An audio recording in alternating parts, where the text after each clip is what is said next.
In today's video, we are following my tropical garden over the course of winter. While winter in Sydney is somewhat mild, it is certainly not tropical, so it will be a challenge for most of my tropical plants that I like to grow. So what we're going to do is we're going to check in on the garden over the next 4 months to see which plants are coping with the weather and which ones do not, because failure is ultimately a good teacher. So maybe my experiences will be helpful to you guys in case you would like to put some of your aroids outside as well.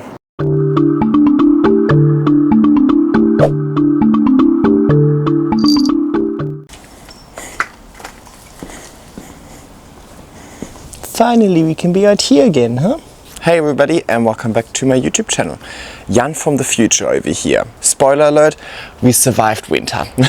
Well, not all of us. As you can see from the plants behind me, winter wasn't that kind to us this year around. But before we assess the damage, let's take it back to 4 months ago, just at the end of autumn, when my plants were looking their absolute best, to really assess how much damage has incurred over the last 4 months. Also acknowledge that it's one of the lengthier videos, it's one of those gardening marathon videos, but I will leave timestamps down below with pretty much monthly updates or sometimes even fortnightly updates. So you can use the timestamps in the description down below to jump to whichever update you find is most interesting. But I would of course appreciate if you could watch as much of the video as possible.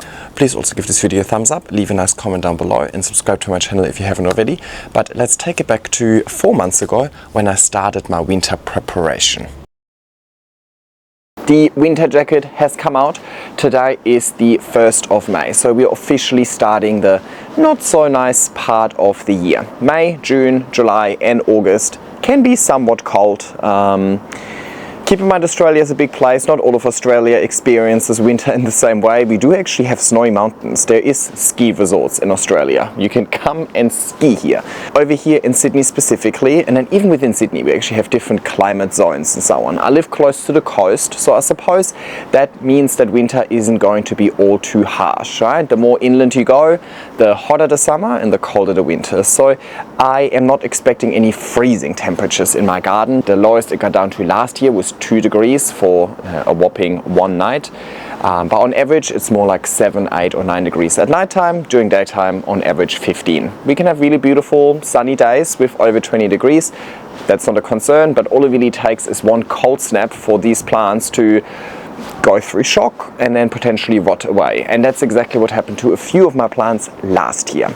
So over the last couple of weeks I have been very busy with winter preparation, making room inside, setting up my attic as a little overwintering section and so on, and then I moved all of the really important plants in. So we are now left with all of the plants that will have to fight for their survival out here, and I thought it would be nice to check in on them all, like maybe once a month, once every 2 weeks or so on, just to kind of see how they're progressing, whether they're declining or not, if they're going dormant, you know, I don't know.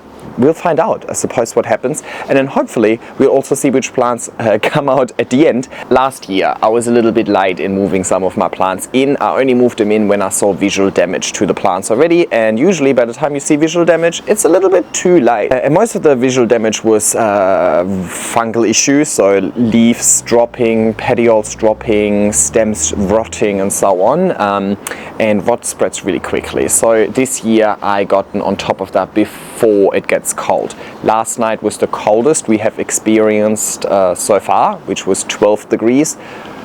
Nothing crazy, but I try to avoid anything under 15 degrees for these plants, specifically given how incredibly wet it is as well. It has been raining so much. I mean, you can see it. I'm just found a little gap in the rain today to film this. So wet and cold, not a good combination. That is what's causing rot in the first place. I thought we could maybe call it a survivor series and see which plants survive.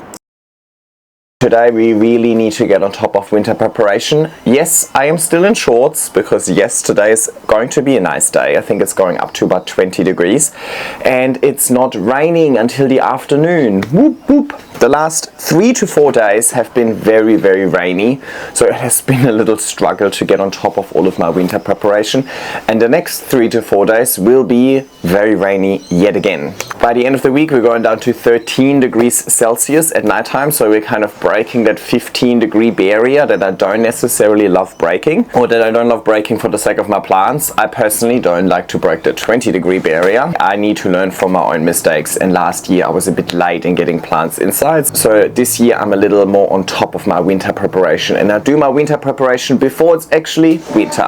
In case you haven't watched the previous video, I will also put the temperatures for Sydney on the side again. It is not freezing cold. We will not experience frost, so I'm not super concerned about any of my plants, but we can go down to like 2, 3, 4 degrees at nighttime. It's gonna be an abnormality. It's not gonna be the norm that it goes down to 2, 3, 4 degrees every night. You can see by the average it's more likely to be around 8 or 9 degrees average at nighttime, but all it really takes is one cool snap for a plant to pretty much die from shock and frost and cold issues and cold damage or whatever. But at the end of the day, you know, that is also part of this process. This is the second winter that I'm going into with this garden, and last year I've already made a few learnings, so hopefully I can learn from those and do better this year. But not all learnings were bad last year. I also learned which plants were actually able to survive out here. Now, there were, like, none of the plants was thriving out here, trust me. I tried to grow tropical plants, and it's certainly not tropical in Sydney's winter, but I certainly learned which plants can handle the temperatures and then bounce back in spring. And those are the plants that I'm going to keep. Right? So today we're looking at those plants, and we're looking at what do I do with them to prepare them for winter. So for example, lift things off the ground because the ground is a little bit cooler. Maybe bring some more plants into the greenhouse so I have more control over watering, right? I can't control the temperature in here because I have no power outlet, but I can control the watering in here versus outdoors. I can't do that. Cleaning the greenhouse roof, for example, so that I get a little bit more light in here. We have less sunlight hours anyway, so I really want to get all of that sun in here that I can. And also I want to cut back a few trees so that I have less tree coverage, so I get more direct light into my garden so that it stays warmer. And then also maybe even a few extensions or repots and so on, kind of the last little repots or extensions before we take a bit of a break over the winter months. Lots to do today. We better get started. What I want to do is I want to actually clean the greenhouse a little bit, and I need to rearrange it anyway, so maybe it's a good opportunity to just take all of these plants outside. This one was out year-round in the greenhouse. This is the red syngonium. It had aphids last year though, so I actually cut it back completely this spring. You can still see the old aphid damage over here, and then this all has grown over the growing season. I have no ambition with this plant. It's a really beautiful plant, but it's definitely a bit of a filler. So I'm happy for it to just grow very slowly. I don't even mind dormancy as long as it's not completely dying. Or even if it would be completely dying, I can bring it back. As long as the roots don't die, let's say. My Monstera Peru. I'm not too sure if this was already out here last season or if this is a new addition. I feel like it might be a new addition, but I also feel like this might be a new learning. What I'll do is I'll try and, like, if they have, you know, like a shoot like that, I want this to touch the substrate so it can root into it and build a new plant rather than just being this long vine trailing around. There you go. This is a begonia. I don't remember the variety, but look, it even had flowers recently. It's kind of cute. Still has some flowers there. Cute. And I still don't remember this plant. Oh, by the way, they were both out last year as well. Alocasia cuprea, that also was outside year-round last year, so it's going to stay. Ripsalis number 1, it's looking lush, not bad. I think one day I might want to divide this one up. I have some ideas. Bradley, don't you even think about jumping that fence. Oh, oops. There are a few dead ones hidden in there. and at the top it's like a fern, so it's kind of double the impact, right? You've got the lush rupsalis down below and the lush fern at the top. Not bad. My maidenhair fern, I forgot to water her, but she was out the last year, and they don't mind it being a little bit cooler, so I'm actually confident that it will grow back. And this is my jewel jewel orchid. I'm pretty sure she was also out last year. I've never grown her not in the greenhouse, so yeah. My nepenthes also survived out there year round. It's already reshooting over here. So she'll grow, but she's a bit of a mess at the moment. She had a lot of spring growth. All the pitches are really starting to decline, so I think I'm just gonna chop her back a little bit. Yeah, she also just finished flowering 3 times, but you can see all of these new shoots. So she's still actively growing. I just need to kind of maybe manage her a little bit. But maybe I'll let her do her own thing for now, and then I manage her in spring. Here's my other nepenthes, but this nepenthes has never given me a single picture. So I'm not too sure what I'm doing wrong with it. But maybe it's like maybe she'll appreciate the winter. But she was already here last winter, but last winter she didn't have that many leaves. But maybe I can manage her growth a little bit as well, and something needs to happen, huh? Alrighty, this is my lush pot of Monstera siltepecana. We are getting a few yellow leaves, but I don't think that's necessarily cold related. But the mother plant has been climbing on my fence. The mother plant has been outside, so I'm confident that this version will also survive. But you saw that maybe like they've all been on the ground in the greenhouse because the walls were all taken up by poles and so on, and the shelf was taken up by anthurium. So I just popped them off the ground because the ground, obviously, you know, hot air rises, so the higher up, the warmer the air will be, but also the floor in itself is quite cold. So yeah. My autumn queen has done nothing in over a year. Like, this is the most growth it's, oopsie. Well, now it has not the most growth it's ever had anymore. Honestly, she's just really challenged, and that's okay. Maybe I should take her inside, actually. I think I'll take her inside because she's not a big space commitment. Yeah, actually I have room for her upstairs, so I'll take her inside, actually. Actually, now that I take them out one by one, there's more plants in here than I remembered. Beautiful. This is my Rupsalis Pacheco. Oh, I didn't even know that there was a label in there. Great. Well, first time reading that, clearly. Here is a Monstera Adansonia subspecies Laniata. I contemplated selling this one, but actually somebody left a nice comment and it really made sense. It's like, don't sell it. This one is a project, not a duplicate. And that makes sense. And I think it really describes my dilemma when it comes to selling my plants. So many of my plants are actually projects. Yes, I might have the same DNA 2-3 times, but I have different projects that I'm working on with that plant, right? And usually a project turns into a piece of content, which is my job. So I'm going to keep this project. Here's a Monstera. This is the third Monstera.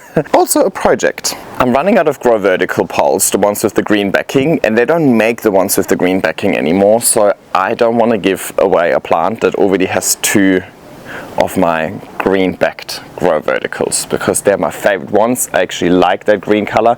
They're also recycled, so I feel good about them. And also somebody else left a comment which I totally kind of underestimated, but if you think about it, for sure, if I sell a plant on a pole, there's actually a decent cost involved in the pole and the substrate that I fill it with and the pot and so on. It's not actually just about the plant. The plant in itself, to me, doesn't have much worth, right? Because I have so many of them and they can always die. But the materials, I definitely put a lot of money into getting this set up in the first place, so I need to factor that in when I make the pricing. But actually a few people asked me, what do you sell your plants for?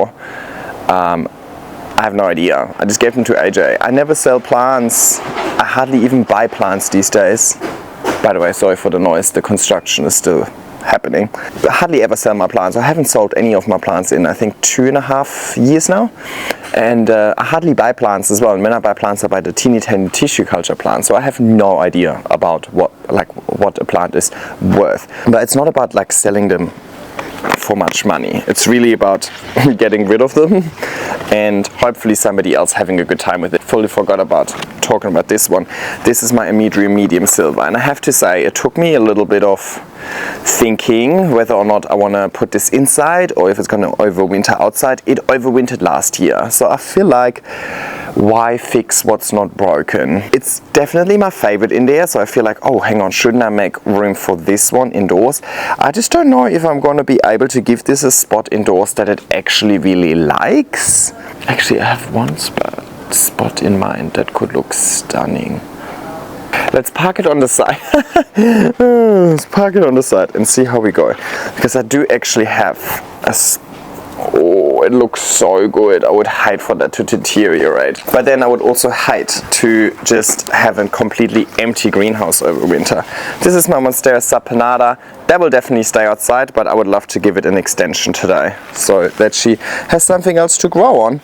And then we're gonna have a big something happening with her in spring. But I think she's really nice, and she was out here last year already. Just had to cut her back a bit. Ooh, I'm getting a delivery. One moment. Yeah, I was just saying, she already stayed out here last year, and I do want to have a nice looking greenhouse year round as well. I don't know if I'm parking these like very inconveniently. This is my Cocinianum, really loving it, but it has decreased in leaf size a little bit, and I think that's because I changed its position. I'm not going to give it an extension, I'm just going to top it up with a little bit more medium, but also it survived outside year round, so it was a trooper last year. It's good. I mean, did it grow like the most beautiful leaves over winter? No. Are the summer leaves prettier? Yes, but that's okay. So I've just got this Hoya left up here. She's going to stay. And over here I have a global green pothos. Now have a look, because the light comes from the back, these shoots always want to find their way to the back. What I want to do is I want to repot her, give her a larger pot, give her another extension as well, and then I want to pop her on my fence with all the other plants, because I think over there she'll actually get more light, more consistent light from one side, and actually it will size up a little bit nicer, because it's been like 3 years of growing this plant and it's never grown a larger leaf than this, and I think there could be much more potential here. It's a pothos ultimately, so I'm not worried about it not surviving. As part of that I might also have to chop off these leggy growth points, but yeah, I think she's actually going to move out of the greenhouse. So nice that it's not raining today. Okay, let me show you the greenhouse. Alrighty, here it is, looking nice and empty.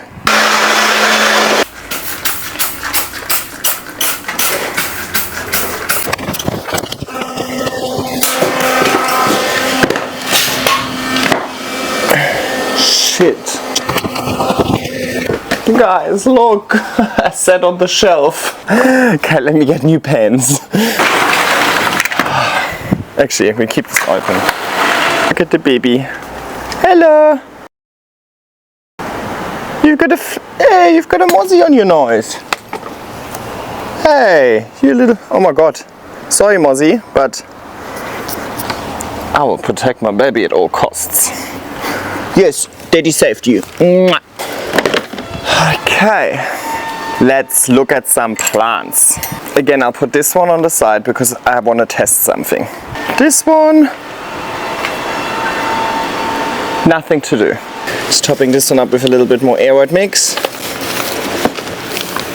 Oh, okay, all of these ones we can just put on that shelf. I want to put them all on the higher shelf because the higher up the warmer. He says and then puts it on the lower shelf. Look at that begonia in the wind. God, it's like a jet is taking off. Okay, quick extension over here. Normally when I do an extension and I pop a third pole on top of this, I would use a garden stake to give it stability, but because I'll be hooking it into the fence, I don't need that. Sorry, not the fence, into the wall. Okay, now we fill it with aroid mix. By the way, these have already come off the pole too much. I'll chop them. Because winter growth is going to be quite leggy anyway, I don't need it to already have a leggy start, and I can just propagate them. I can just put them in that big glass jar full of propagations that I'll never do anything with. Let's do that. Okay, that's also good enough. I don't have that much aroid mix at the moment. I need to reorder, but it's good enough for this plant for now. I'm not expecting amazing growth. Right, and if you watched the video of day 1, you saw my whole wall of aroids. We're gonna look at them in a sec as well. Basically just behind you. This is my Indonesian marble, and I chopped that into lots and lots of little cuttings. So you can see they're all chopped up here, so they're all propagating. But I don't really have the desire to put it inside, but I think I'll have better propagation success if I can avoid too much water over here. So I think it's a candidate to go in here, because I can just control water more, right? This tenue has again kind of done nothing all year. I don't know. Over here I've got a Cebu Blue. It was on my wall of aroids all of winter, but it had a terrible comeback, and then also did not enjoy my chopping. Has done pretty much nothing, which is not ideal. So I don't know what to do. Yep, the existing growth points have rotten away, so I need to wait for new shoots. But I feel like while I wait for all of this, it might be a bit safer to wait in there. Oh! Almost dropped it. Right, let's have a look at this. So what is this mess? This one is this. Okay, and I already had a reshoot here. This one is this. I'm not too sure if they are water propagatable, if that's even a word.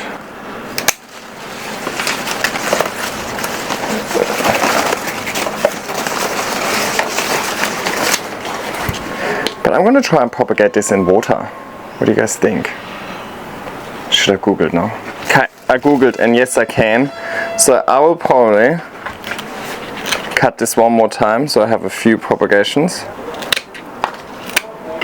Okay, I'll just chop it twice. Actually no, 3 times.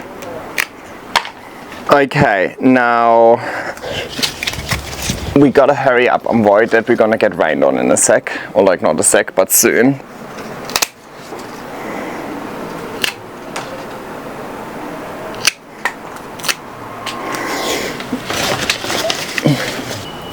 We are officially done with the greenhouse. Well, almost.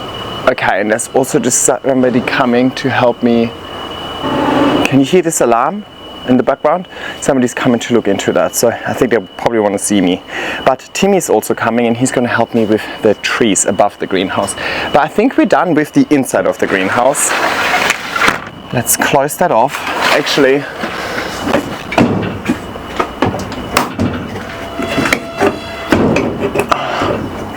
I do really want to air this greenhouse out a little bit more. It smells very mossy in there, but we're going to operate above the greenhouse, and I don't want anything to fall inside. So I closed everything off. Let's tackle that. I also wanted to repot this pothos. Let's do that. We're over here, and then we might actually be done with the repotting activities for today. I couldn't find a 20 centimeter pot, so it's going to be 25. So this is the Global Green Pothos, and I've had this for so long, but I feel like I'm not realizing its potential. So it's going to get a new pot. It's going to get an extension, and then I'll show you where it's going to go. More propagations. Same principle, overlap by 2. This is my wall of aroids, and it's looking a bit empty now because I just moved a few plants. So it's going to go here. That's where you're going to live. I will probably rearrange them a little bit, space them out a little bit more, make sure they all get a little bit more sun, but that's a project that we're going to tackle in about 10 minutes. I need to go downstairs and see that guy looking at the alarm, because if that alarm keeps going off all night, every night, I'm going to get really grumpy. Or Timmy, look at you and your amazing tool there. It's actually bendable, and it's on a long pole. So professional. Yeah, I know. Wow, okay. Yeah. Well, that's good, because that's your job. So, Timmy, basically, hang on, you guys can't even see that high, can you? So, Timmy, there's I mean, this tree is mine. That's in my garden. Yeah. I think we should definitely cut through there a little bit, just so we okay. get a little. So the goal is that we get a little bit more sun coming in into the greenhouse. But obviously the sun moves this way, so cutting this tree isn't going to change all too much. But it's still going to get just a little bit more light in the greenhouse. Then over there's actually some dead branches there as well. But I'm thinking if we cut this big one off, that's already a large, you know, it's like a large cloud. And there's a few dead ones in there as well. See in the back. And you know how one of them fell on my plants before and killed some of them. So, and then over here, this tree also has a few dead branches, and I would love for us to cut those off before the other branches lose their leaves, because then we can't identify is it just dormant or is it dead. And this Dracaena we also want to cut off, so that it encourages more growth down below. So we've got a bunch of things to do. So I'm thinking I'm better off with this side. I'll go from the back. Let's start there. Let's start there first, and I'll move this out of the way. Well, we can't see anything because we're filming against the light. I want to take this off first because we don't need it anymore. We need to disconnect it first. Whoa. I have disconnected it. I was smart enough to do that.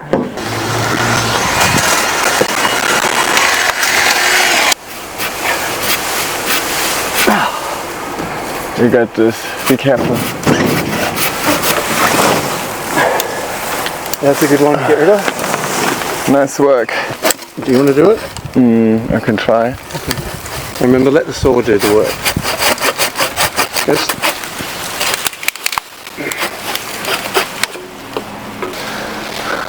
You want to pass the big tree? Okay, the small one.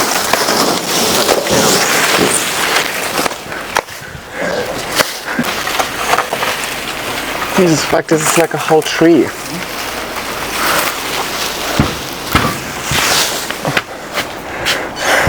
Oh well. Oh shit. Maybe we shouldn't have moved the banana back, huh?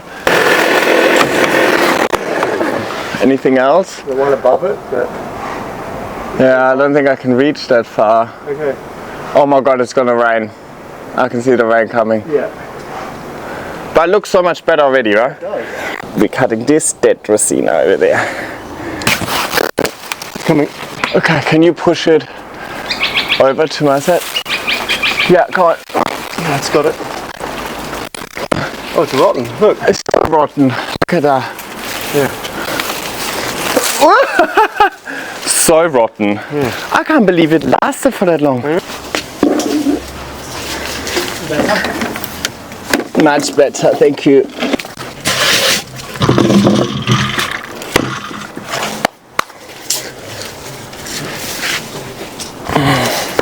Well, Timmy is doing that. I'm bringing in the cushions. It's gonna rain soon.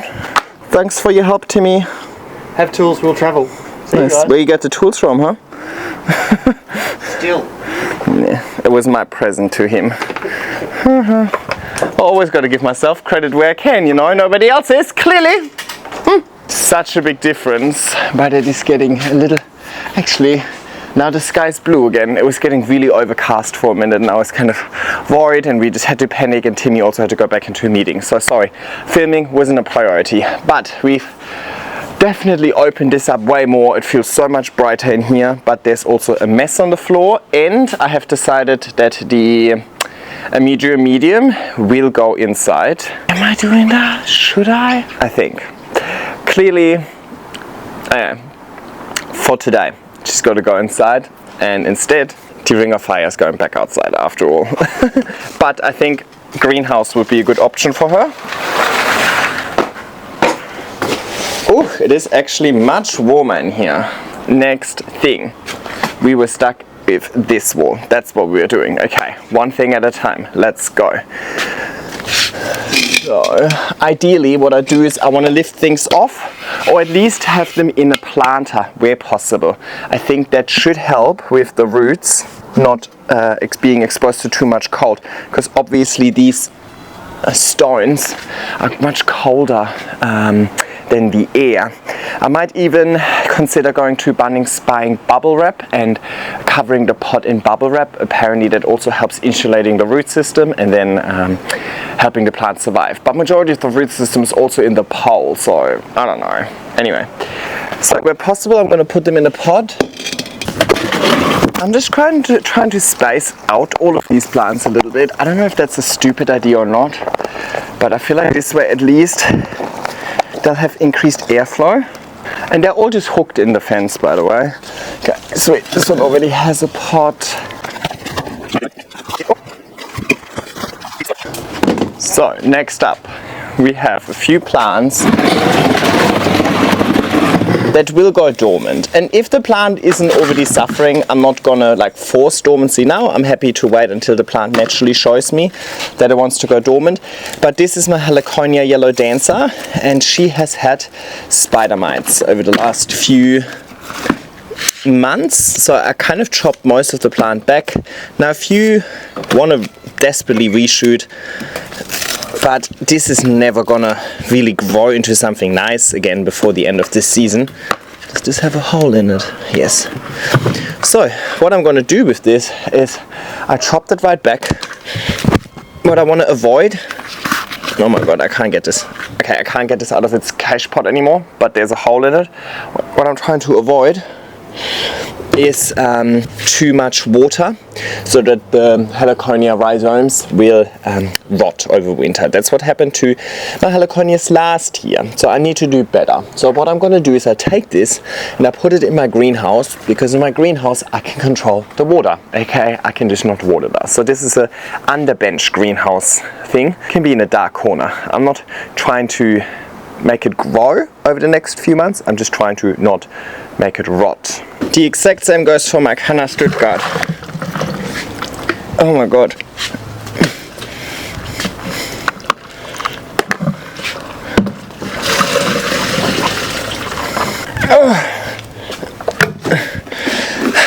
In spring she'll get a repot, she'll come back to life, and I've learned my lesson this summer with her.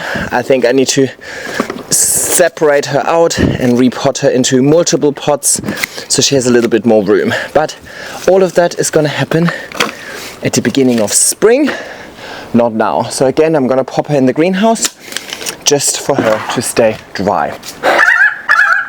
Hi bird. The same will happen. I'm here with my Canna Cleopatra, but she's still looking good. And I'll do the same with my Caladium frog in the blender, but she also still looks good. So again, I'm not forcing it, but where the plant already naturally isn't the happiest due to spider mites or just being ugly or whatever, I'm not mad at inducing dormancy rather sooner than later. I don't want to chop off too many leaves from my actual plants, even if some of them aren't looking the best. That one was just hanging down. Because first of all, these leaves won't be replaced as frequently anymore, and secondly, I have already filled the entire green bin, and I probably have the same amount or more waiting behind the greenhouse. And they just emptied the green bin on Sunday, so I need to wait 2 weeks. So I think for the next month or so, my green bin will be pretty packed, so I don't need to produce more green waste where not absolutely needed. But before I move the couch back, I'm gonna quickly clean up the debris on the floor over here. And I'm happy with that. Keep thinking it's gonna rain on us really soon. Okay, a couple more things we have got to get done before it rains, because look, ultimately I'm not mad if I get wet, but the idea is that some of my plants are just too wet already. I don't want any more water. Okay, over here I have my Philodendron Martianum. Loves the highlight, but I feel like it's not going to appreciate too much moisture during winter, so I want to put her in the greenhouse, but in a sunny spot. So right down here, Syngonium Fantasy, white variegated one. I am doing a full video on it, but again I think I would appreciate less moisture or controlled moisture. It's not about less moisture, it's just about being able to control the moisture, and I can't control the moisture right here. And then I have my Syngonium Mojito, but I think she's going to be a little bit too big for the greenhouse. Plus I don't want it to be completely empty in the garden, so her I will keep outside. Plus she has had more time to establish as well. So let's see which one does better. On this table I've got my little agaves and cacti. Again, I think I'm going to move them into the greenhouse so that they don't get too much water. That's their main issue, right? Oh, here comes the rain. Good timing, huh?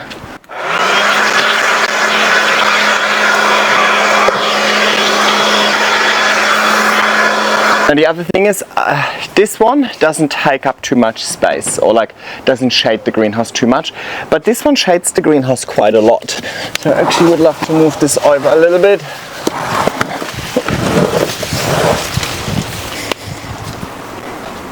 So I can hide the ugly corner but not shade the greenhouse. Okay, I like this. You can still see it, but it's not stealing the light from the greenhouse. It's crazy how much brighter the greenhouse looks, and I haven't even cleaned the roof yet. Right, so I'm pretty happy with what I've done so far.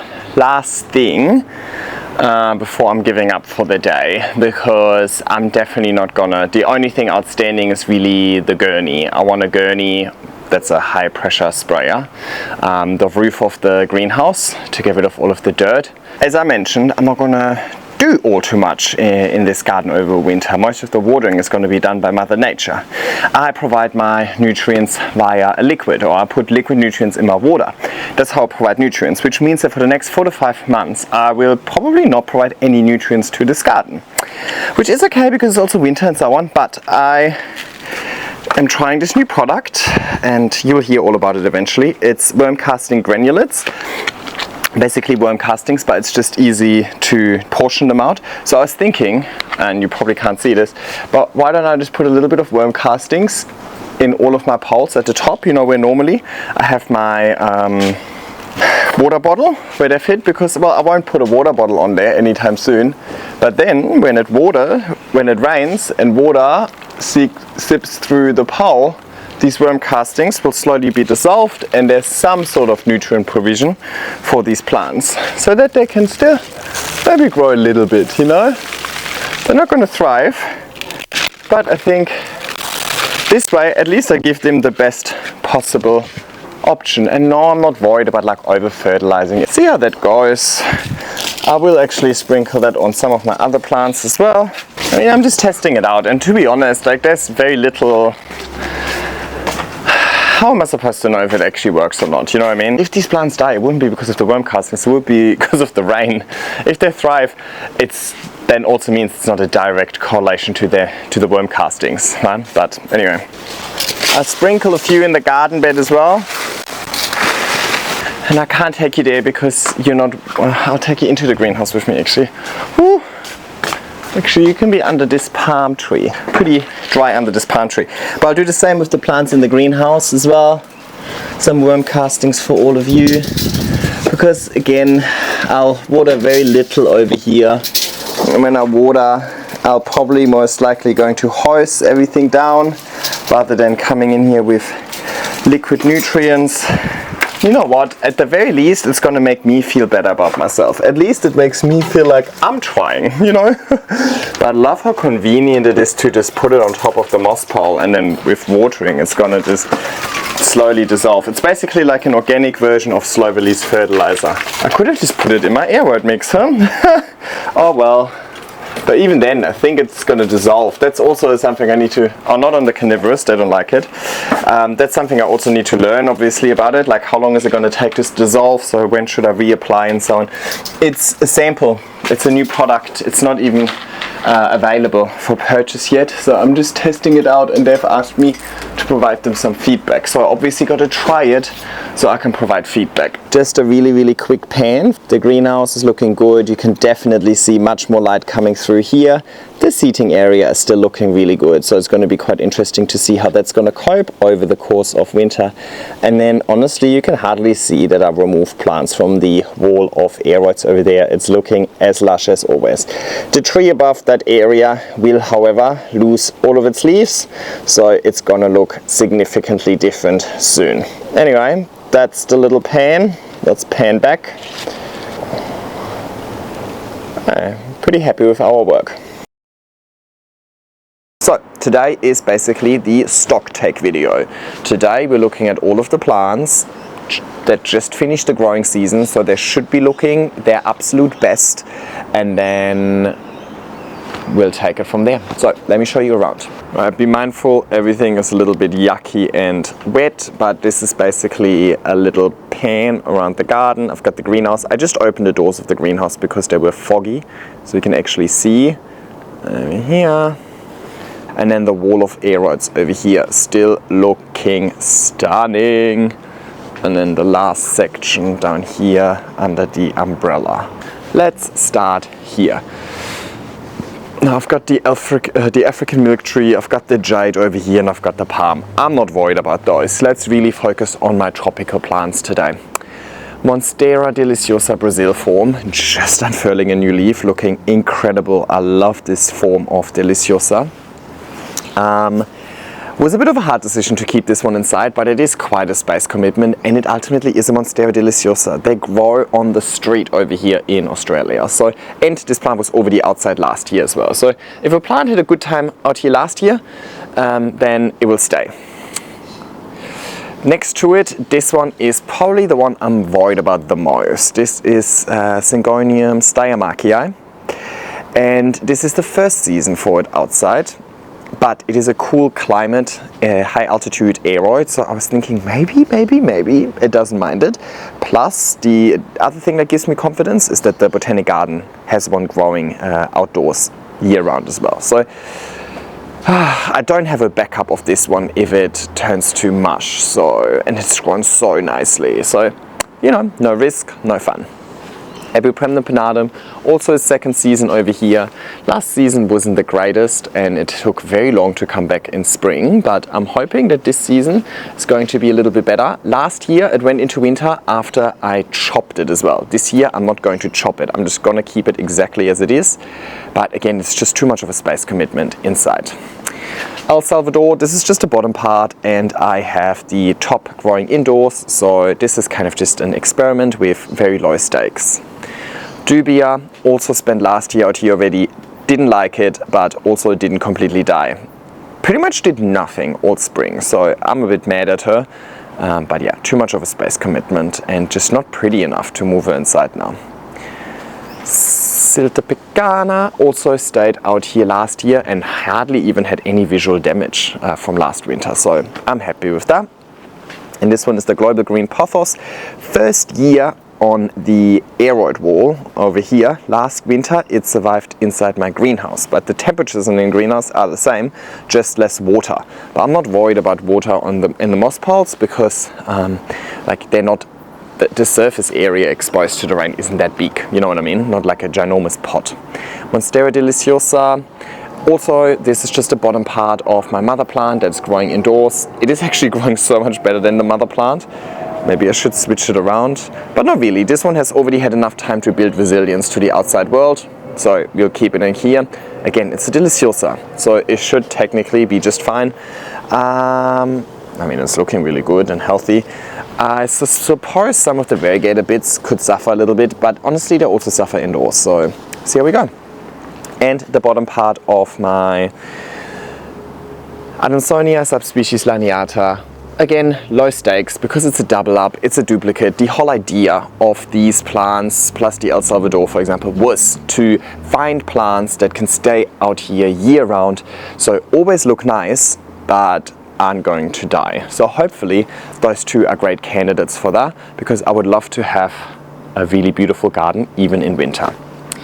Alrighty, here is my Canna Cleopatra. I will not induce dormancy, but I do think that she will probably decline pretty soonish if the temperatures stay that low.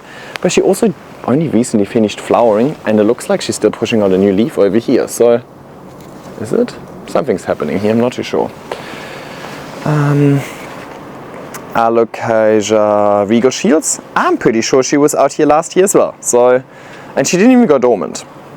It's just too much of a space commitment, and they also survived in Tim's garden last year, in a garden bed, not in a pot, but still they survived, so I'm confident. Bird of Paradise, I have absolutely zero concerns about this one. They grow wild over here in Sydney. And then obviously anything, Licuala elegans was also out here last year already, so not a concern. And then obviously anything in the garden bed has been here ever since I moved here, so that has all survived. The Dean McDowell's, for example, obviously just the leaves die off and then they'll come back. Perfect. This one, the pagoda, black pagoda lipstick plant. Look at these cute little blooms actually. Only started blooming since I put her outside. So I reckon I'm going to keep her here. She overwintered in the greenhouse last year. But again, temperature wise shouldn't be a difference. Oh, and more Regal shields. Oh, hang on. And there's something variegated down there. Look at that. There's a little variegated monstera that's made it into, oh my god. Yep, all of these obviously stayed. Here's the bottom part of my Steiermarkii, so it's not really great to have the insurance policy in the same conditions, right? But this one, I can never remember what it's called, but have a look at these super cute blooms. Oh my god, the colocasia is still growing. The big colocasia, the big Thermatophyllum and the big banana were all outside last year already. They're obviously way too big for me to move them inside. But maybe I'll cut off this leaf soon so the... Oh my god, is this a new leaf? This is a new leaf. I haven't even seen this. Anyway, maybe I don't cut the leaf off just yet. I think because the plants are already getting a bit challenged because of the weather. Might as well not introduce more damage. I think these leaves will say goodbye pretty soon by themselves. And the banana, the only issue I have now is that she's so big that the wind is kind of just bashing her around, or I bump into her or whatever. But last year she survived out here, and last year she was really suffering, had root rot issues due to, it was my doing, but anyway, she was suffering when I put her outside last year. This year she is thriving, so I'm hoping that she's going to have that's just going to be just fine. Even has a little pup down here, and again the Botanic Gardens also has some growing outdoors year round, so again I'm hoping that I can do just as well as them. More garden bed stuff, that has all already been here last season as well. Oh my god, the Bosworth Beauties even pushing out another leaf. Then over here, Monsteras are finding the fence. The Alocasia section I'm expecting to go dormant soonish. Oh my god, another Regal Shields. So if I don't have enough of those, Limesinger, and the Cupria. Now Timmy's Alocasias in his garden didn't go fully dormant, but they obviously dropped more leaf than they're regrowing. And his are also planted in the ground. So I'm hoping that maybe because they're in the ground, they're not going to do all too badly. And also, if you've watched my recent videos, I cut off a bunch of branches here and right above us. So I'm actually, this section is now getting more light. Light is good, no?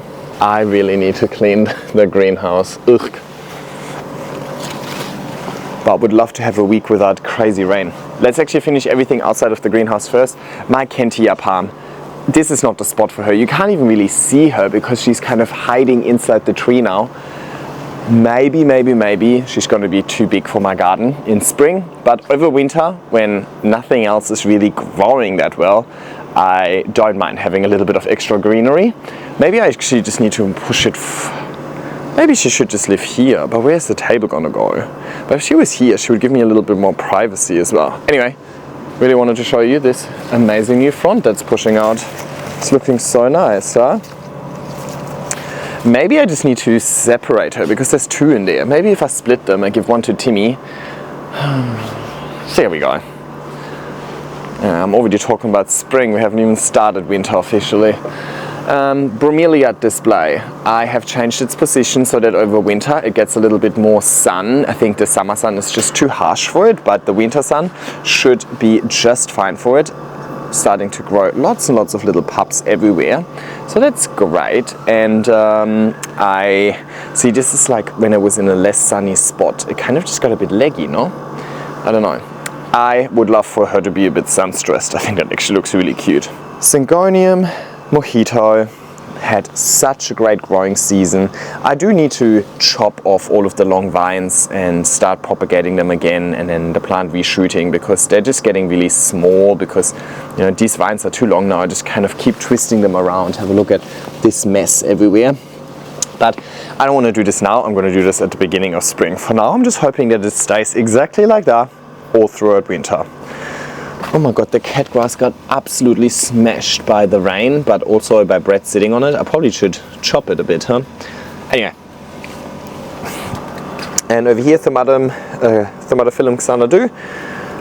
They grow again wild in Sydney everywhere, so zero concerns about this one. Plus it was also out here last year already. I think the Syngonium mojito is the only one out of these plants over here that wasn't here last winter. So that was the only one that I kind of can make new learnings with. Alrighty.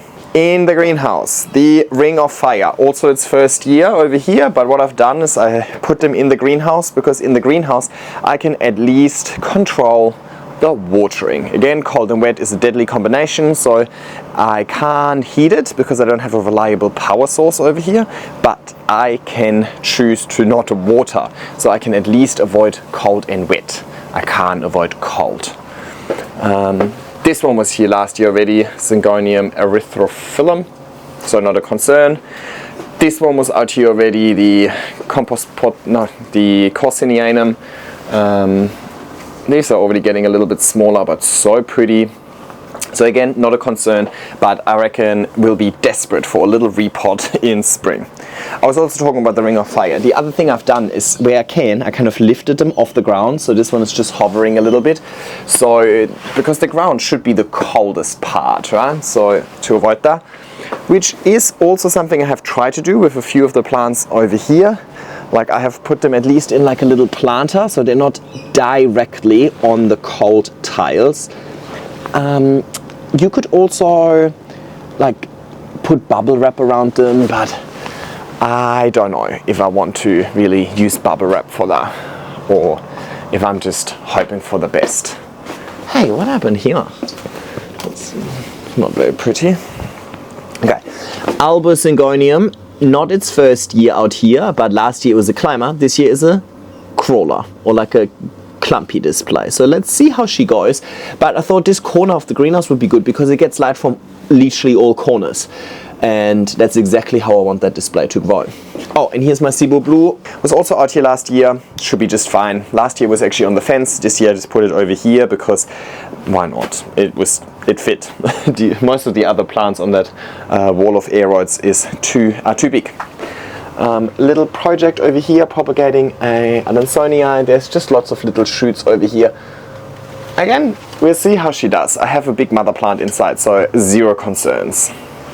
All of the hanging plants, the Rhipsalis, the Nepenthes, the other Nepenthes were already here last year as well, so I am not concerned.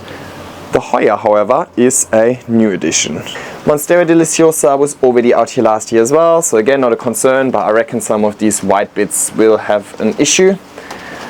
Indonesian Marble, I have chopped this in a million pieces. Have a look, they're all chopped up and you can see little shoots coming. First year for her out here, but the thing is, she's just not very pretty, so I don't think I want to waste precious indoor space on this plant.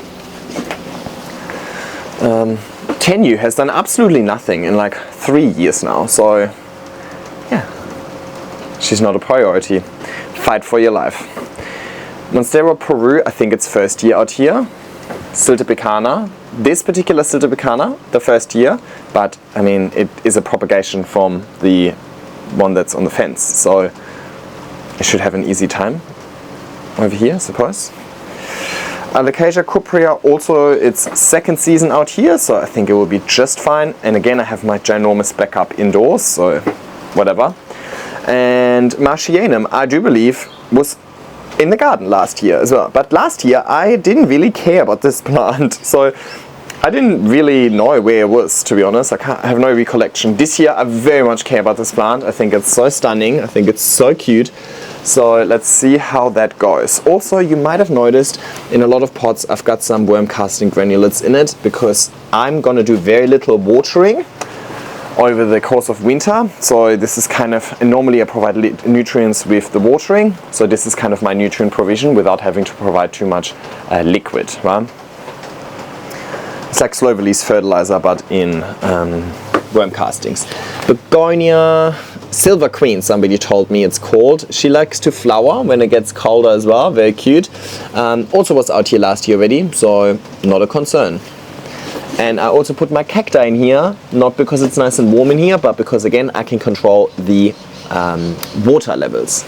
Now down under here you'll see two pots that look somewhat empty. One of them is... shit, what is it? One of them is my Canna Stuttgart. Oh yeah, one of them is my Canna Stuttgart, already induced dormancy, and the other one is my Heliconia Yellow Dancer, also induced dormancy. Ah, there we go. Finally it's raining again. We needed that. So, I think that was all the plants. Now let me talk to you about the trees as well. This golden robinia, as you can see, is already losing all of the leaves at the top. So it's going to lose all of the leaves at the bottom as well. This is west. So we'll get sunset from there. So the greenhouse gets a bit of afternoon sun. This is north, but I've got my neighbor's houses there, plus this big, I think it's a Morea tree or lily pilly. So the northern sun is somewhat blocked, not fully, but a little bit. And then behind the greenhouse over here is east, so sunrise. Where am I going with this? I'm actually gonna have decent sun exposure in this garden throughout winter because it is a north-facing courtyard after all. Plus the tree is going to drop a few leaves, so that obviously then brings more light back into the garden. In summer, all of these plants on my wall of aroids would be absolutely scorched. Let me zoom in a bit. These would all be absolutely scorched if it wasn't for this golden robinia tree, but in winter, the golden robinia dropping onto its leaves is actually giving the plants more light, right? Because the sun in winter isn't so strong. I'm not worried about them being burned, but we have less sunlight hours, so it's actually, I think, working in my favor. Okay, well, it looks like I might be stranded in the greenhouse for the foreseeable future until it stops raining. I mean, I don't mind the rain, but you guys are not doing well with the rain, let me tell you that. So, oh, I forgot one. There's the Bismarck palm there in the middle. That was already here last year as well, so no concerns. Okay, I will let you go and I will run inside and then we'll check in soon. I don't know how soon. I suppose it depends on if I see changes. Maybe the garden is doing absolutely nothing and then I have nothing to update you on. But I suppose we'll find out. I'll stay patient, and for you that next clip is coming up now. It is the beginning of June over here in Australia, which is the beginning of our winter season. Now, of course, in the grand scheme of things, winter over here isn't all too crazy. We're not going to have frost, but we have started seeing single digits at nighttime. There was just one night so far where it dropped below the double digits, but looking at the forecast, it's not looking very promising over the next couple of weeks. The lowest I can see on my forecast is 5 degrees on Monday in a week's time. So we are certainly headed towards the coldest part of the year, specifically at nighttime. Usually with my tropical aroids, I don't like to expose them to anything under 16 degrees Celsius, but I have way too many plants. They can't all overwinter inside, so they will just have to fight for their survival out here. So I thought it would be nice to check in on them once a month to see how they're coping with these temperatures. Let's have a look at what changed. And let's just start off exactly where we started off last time as well. So this is the Monstera Brazil, or Deliciosa Brazil form. This leaf was just unfurling in the last video, so it has now fully unfurled. I definitely think the plant in itself has slowed down its growth, at least leaf growth, but there is so much root growth over here, and you can see that I'm trying to convert this to a moss pole, and it's now finally starting to make contact with the moss over here. We'll just stay patient, but so far this plant is looking really unchanged. Alrighty, with my Steiermarkia over here, I can definitely see some yellow leaves down here. Alright, not my preference, but that's okay. But it is still pushing out a new leaf, so that's good news. Let's see if this leaf develops just fine, or if it maybe has some issues in development. It is getting cold, right, as I mentioned. Let's have a look. 6 degrees down here. Set 5 earlier this morning, so that's not good. Alrighty, here is the Epipremnum pernadum variegata. It was growing so well still last month, but it has definitely absolutely stopped. I don't mind it just not growing, that's okay. I just hope it's not going to decline, so that hopefully next year we have a better chance of growth during spring, but yeah, we'll see. I noticed that it just stopped growing. Over here, the plant is still growing, but it's growing kind of, it's the El Salvador, it's growing a bit leggy, but still new growth over here as well, so that's good, you know. I just want to see signs. I'm not expecting the most amazing growth over here, but having new leaves, having growth is definitely a sign of the plant not being unhappy. Talking about unhappy, I think the dubia is a little bit unhappy. Now I also think that some of these leaves down here, obviously, you know, especially if they're touching the ground, it might just be a bit too cold for them.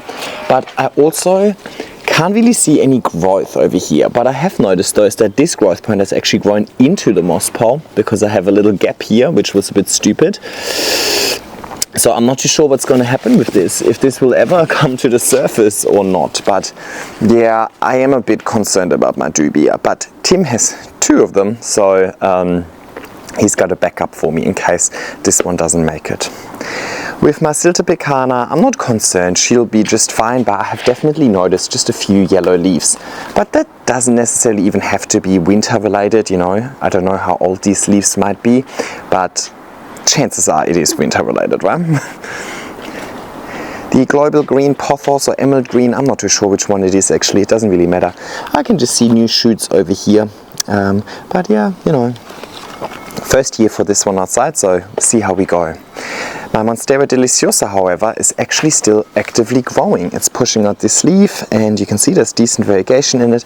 But you can also see that, you know, these leaves that are growing outdoors, you know, they're not as like pristine and perfect like when you grow them indoors. They obviously get exposed to more wind and so on, even in development, so they don't look as flat. Like, look how flat and nice these leaves are. Obviously, eventually the variegation is burning a little bit, whereas these ones, you know, they don't look as pristine when they grow outside, but they grow quite large, right? But yeah, that's just a good sign. It's still growing. And on my Adansonii over here, you can certainly see there's lots and lots of growth. It already reached the top of its moss pole actually, so this has not skipped a beat.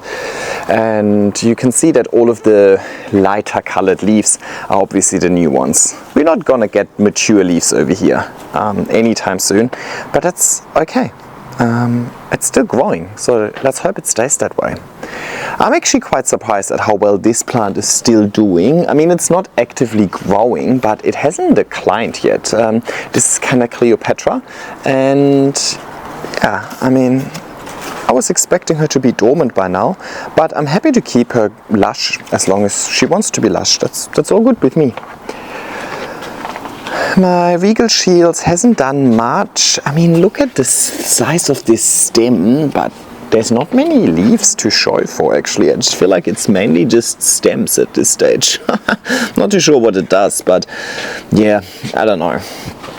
Definitely something to get on top of in spring, but my bird of paradise is still actively growing.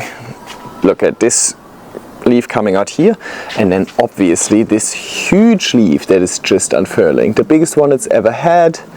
So yeah, I mean, I was never concerned about this plant, but I didn't expect it to still grow. But yeah, I'm very happy with that. This heliconia is in the garden bed, comes from down there somewhere, and is still doing okay so far, so that's good. Did much better than the counterpart in the pot. This is my philodendron no ID that has already found the fence, or way exceeded the fence, is still really happy and growing. Now, I can't really see any change in the garden bed. I think so far it hasn't been cold enough to really make a difference, but it's definitely not growing. Like, I can't see any new leaves popping out, but the old ones haven't declined yet. So it's still looking really good. This plant has stopped flowering though. I really enjoyed when that was flowering, and you can see by all of the debris over here, there's still plenty of debris falling from the trees. Maybe a good segue talking about the tree. This is the golden robinia. You can see it's pretty much lost all of its leaves by now, which is not a bad thing because it just provides more light, specifically more light going into the house as well, because I mean, I like light, not just in the garden, also in the house. So, and you can see that today is an overcast day, for example, but this wall still gets plenty of light. So I think that's the saving grace of this garden, the light. Over here then we've got the Bismarck palm, and it's actually finally growing a new leaf. It's so slow, so I'm really happy that it's, oh hello, what are you doing there? Little animal. I'm really happy that it's growing. I'm really excited for that actually, and I hope it's going to be kind of a bit taller than the previous one. So here we go, finally. And then over here with the, let's call them the big three, the Colocasia esculenta, the Thiamatophyllum and the banana. The Colocasia has kind of done nothing. I'm surprised it's lasting so well. If anything, I think there was a new leaf in the last video, which is this one. It's obviously not the largest one it's ever had, but yeah, it's also definitely far from optimal conditions. But I'm really happy that it's still growing. Sometimes in summer it actually just grows so many inflows that it doesn't even grow leaves. Now it's just really happy growing leaves. And the Thiamatophyllum, obviously a trooper, still has, yeah, like doesn't skip a beat, but in summer it pushes out leaf after leaf after leaf. Right now I can see that this color fill over here is definitely taking its sweet time. Probably also because it's absolutely root bound. I mean, look at this root trailing around the pot. So I reckon it also just is too root bound. Now what I'm expecting is that a few of these bottom leaves will go yellow over the course of winter, but that's okay. I need to chop a few leaves to make room for new ones anyway, and eventually they droop too much for my liking anyway, scrape against the floor's cold and so on, they go a bit yellow, but that's okay because this plant is so big. Look at this, even just with this leaf over here all the way to this leaf over here and this leaf over there. I think if I have 3 or 4 leaves on this plant, it is perfectly lush. I don't need that many leaves, but yeah, it definitely makes a huge impact. Now, the banana was not so fortunate out of those 3. It is still growing, which is good, and I think in the last video this leaf was just unfurling, so that's also good. But I had one leaf over here snap from wind. Actually, one afternoon when I came home, the banana was just lying on the floor. It was super windy and super rainy, of course, and you can really see that a lot of the leaves have had lots of mechanical damage as a result of the wind. She just takes up so much space. I can't put her anywhere where she's not exposed to wind. Like, this is the best spot that I've got for her. But yeah, look, she is still doing okay, and as long as she's still growing, she's obviously happy. It's more like mechanical damage, I suppose.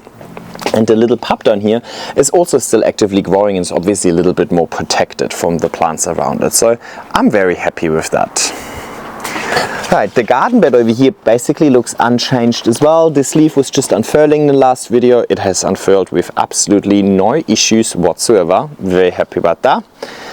And then if we go here, yeah, look, this monstera is still growing as well. This monstera is pushing out a new leaf. I think the alocasias have not skipped a beat. I mean, maybe they've not grown. Actually, the lime zinger has grown a little bit. Look at that. The cupria is still looking good. I think the regal shields has definitely grown. But we are, of course, also seeing some yellow leaves. But we also see yellow leaves in summer, right? That's not just a winter phenomenon. But overall, I think this section looks really good now. I'm really happy with that. And yeah, let's go back out of here. The Kentia palm is also still growing, but oh, what is this? Has some animal on there. This is not mealybug, some other animal. I don't know. I don't think it's bad actually. Yeah, she's still growing. She's big. I moved her out of the tree a little bit, but I also moved her over to the side so that the greenhouse gets as much sun as possible. I still haven't decided what I'm going to do with her, but yeah. Oh, also the catgrass has suffered a lot. A lot. It was raining so much. there was a week where it just rained so much, like we've already exceeded the rain for all of May in the first week of May or something like that, and the normal is already a lot of rain. So I mean, I always say that it rains a lot in Sydney, but even I was shocked at how much it rained recently. It was absolutely crazy. The plants obviously like the rain, but if it rains non-stop for a week, it also means that there's no sun. Plants also like light. everything got flooded. I mean, I'm really lucky I live on a hill, so I don't experience actual flooding, but so many places in New South Wales were flooded, like a lot of devastation and so on. So we definitely just have too much rain, and it's sad because then I get comments from people in Adelaide, for example, that are going through droughts and so on. So I wish it could just be a little fairer.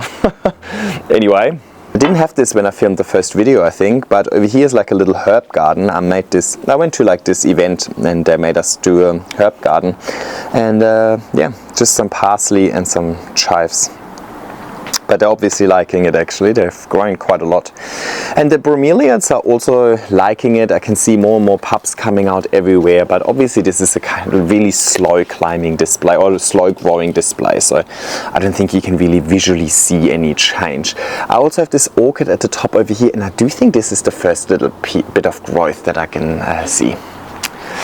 My mojito is still looking good. I actually chopped off a few really spindly end pieces over here, but overall just looking good. I am actually making an effort at rotating her around, so because obviously most of the light would come from over here. So I rotate her around so that also when I look out into the garden from the inside, I always get to see something beautiful. But I just love this display. I'm so happy I ended up doing that. And the same goes for the tomatophyllum, absolutely thriving, but again, was never really a concern in the first place. Actually still actively growing over here, that's good to see. Okay, now let's head into the greenhouse. And can you hear? No, you can actually hear nothing. It's really, really good. I really like this. It's so quiet. I need to buy a bigger box at Bunnings, but I will put this box over it to prevent any water from getting to it. Now I already mentioned I don't have the misting on in winter, so it's not really going to be exposed to water ideally, but it is obviously a high humidity environment in the first place. And I didn't seal the greenhouse, so if it rains really, really heavily, there is a little bit of water leaking into the greenhouse, which isn't actually a bad thing, because since the day that I got on top of my winter prep, which is over a month ago now, I have not watered in the greenhouse, and some of these moss pods are still moist. So it is obviously a high humidity environment, hence the extra protection. I just need to find a bigger box that I can properly seal off. And in summer, of course, it won't live inside the greenhouse. It will be too hot for it. In summer, it will live behind the greenhouse in a cool, shady corner. But in winter, it also makes sense to put the portable battery in here, because it outputs a little bit of heat as well. So I want all the heat that I can. And as I mentioned in the little sponsored component, on these really cold nights, last year we had a night that was like 2, 3, 4 degrees. What I might do is actually, I have a little spare heater. I might just put a heater in here, put it on really low, just to heat it back up to at least like above 10 degrees or something like that. It shouldn't take all too much electricity, so it should be able to handle that without me having to charge the power bank every single day. But that would have just not been possible with the previous power bank. It would have just not had enough output to do that. I would have to charge it a couple of times a day. So at least it gives me the option to put a heater in here if it gets really, really bad, right? It could just be this one night that goes extremely cold that could make all of the difference. But it's definitely not something I'm planning on having here permanently, right? Permanently is only the fan. Ring of Fire over here, still doing okay. There is actually new growth coming out of 2 growth points, so that's really good, but you can see the leaf is going to be significantly smaller than the last one and the summer ones for sure, but that's okay. The Corsinianum is dropping some leaves over here. The growth point is still here, but it's not really actively growing.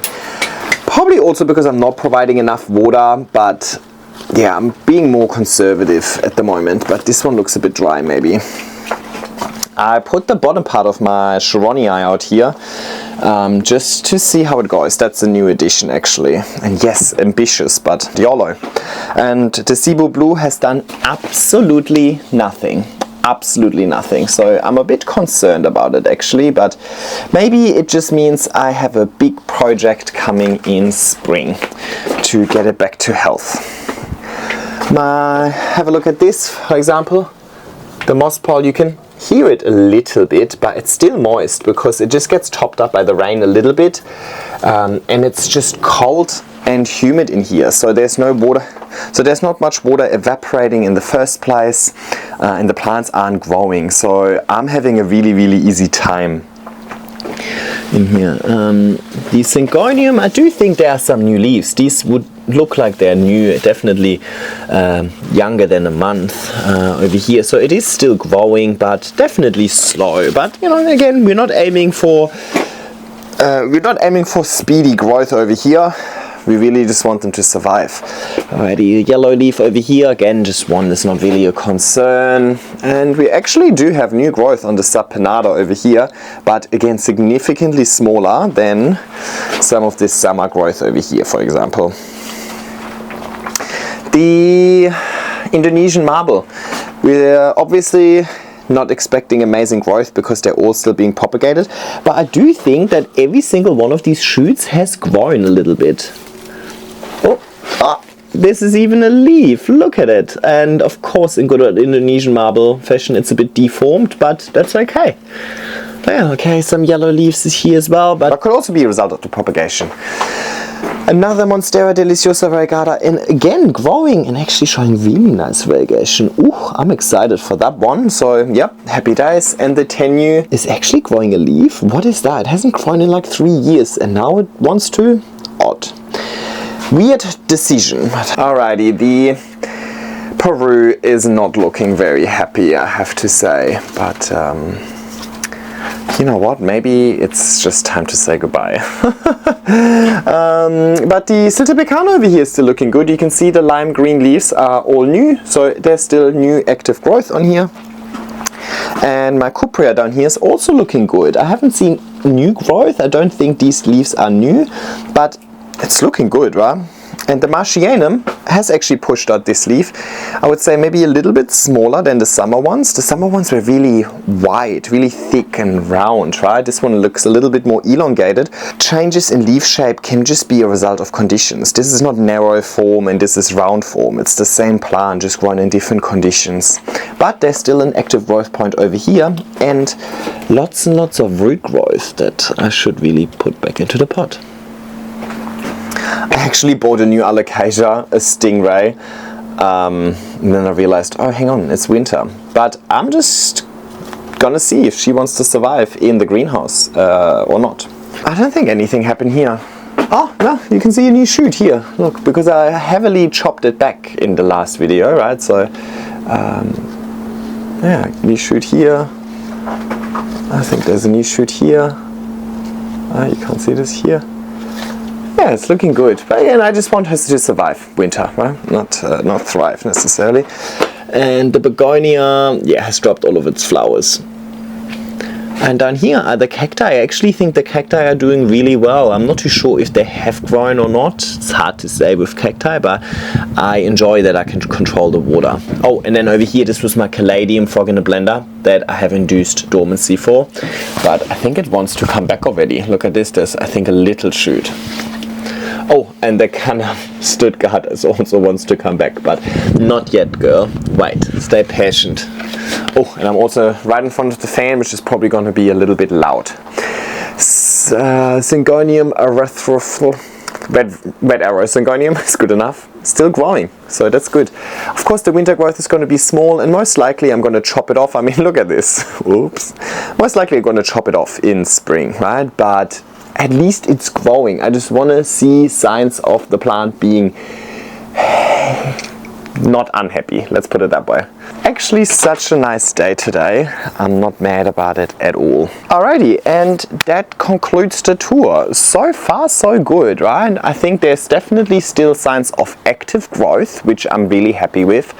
I think I've experienced more damage, like mechanically, from the really harsh storms, wind, rain, than actually experiencing damage from cold-induced shock. But it's not necessarily unexpected. I mean, this is the second year in this particular garden, and the year before I also had a garden already, and from what I have noticed is that often by the time you see the visual damage from the cold, it's actually too late. So the visual damage is going to kick in a little bit delayed. So I'm more expecting to see a lot of cold-related damage probably in July or August, and maybe even still in September, and or notice a really slow recovery in September, October as a result of the cold-induced dormancy or issues and so on. So it is a somewhat expected result, but we're still dealing with nature, right? So there's always a level of uncertainty, so it's still good to check in and have this visual confirmation that, okay, so far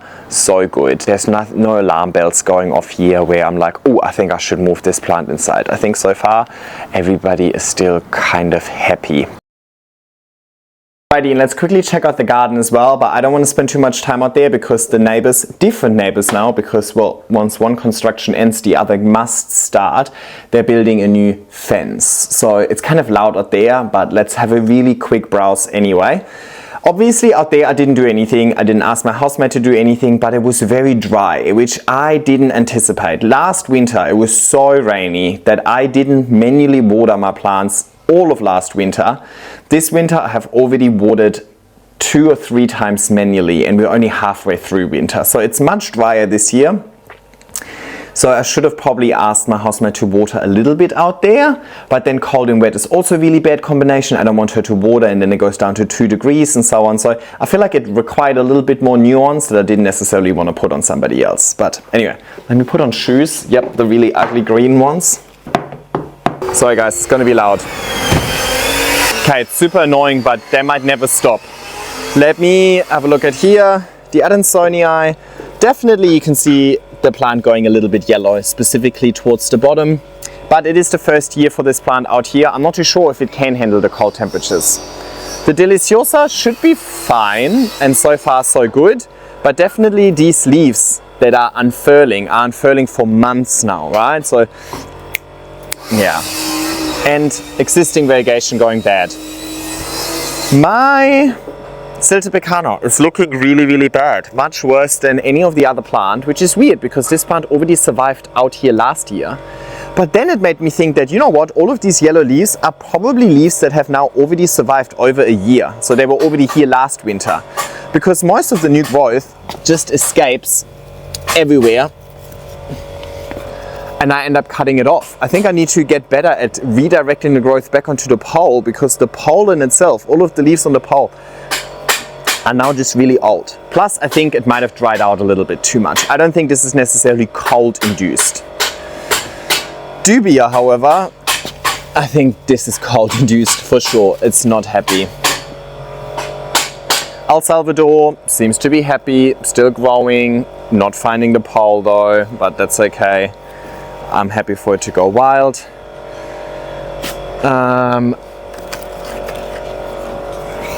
Epipendum pinnatum, still going okay.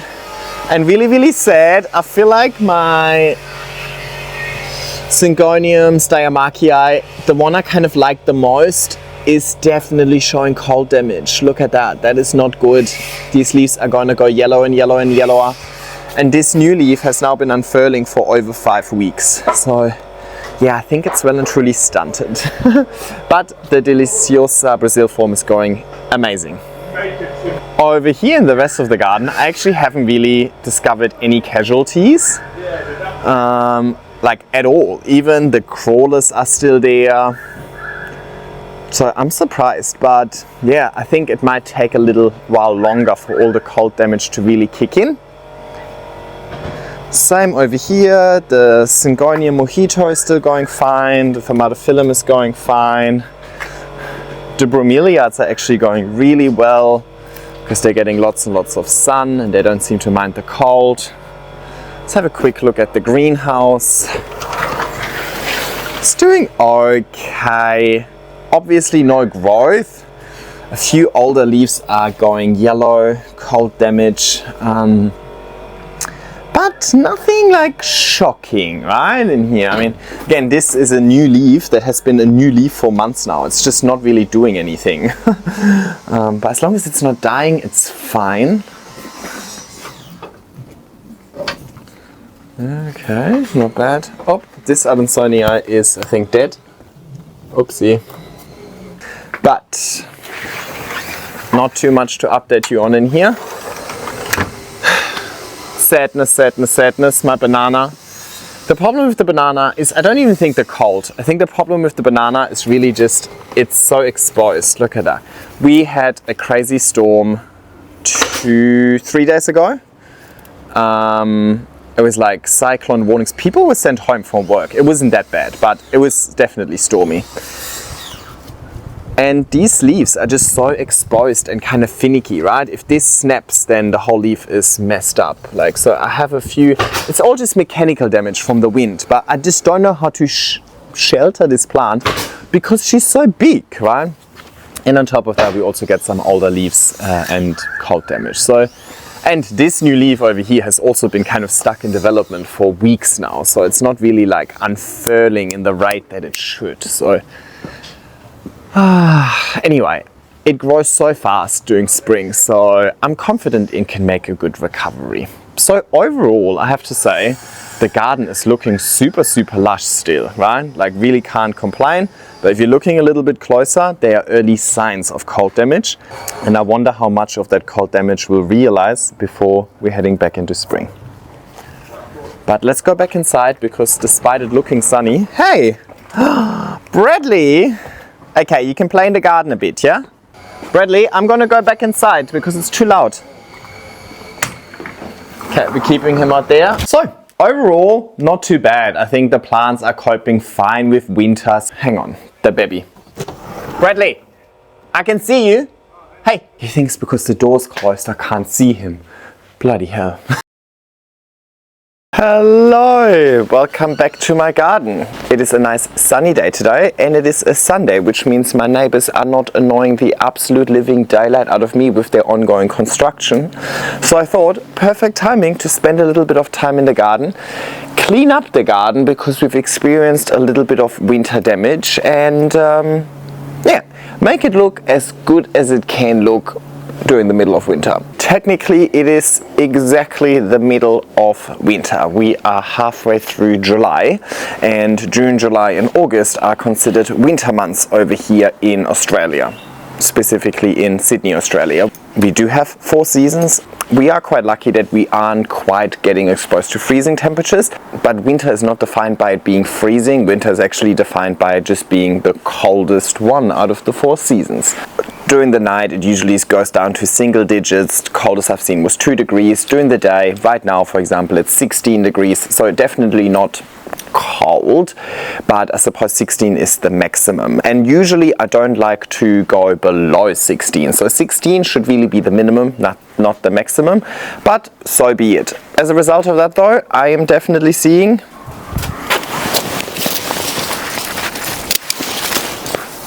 yellow leaves, which I don't like to look at. So I've been dying to get out here and just clean things up a little bit, make it look good, because I still spend time here during the day.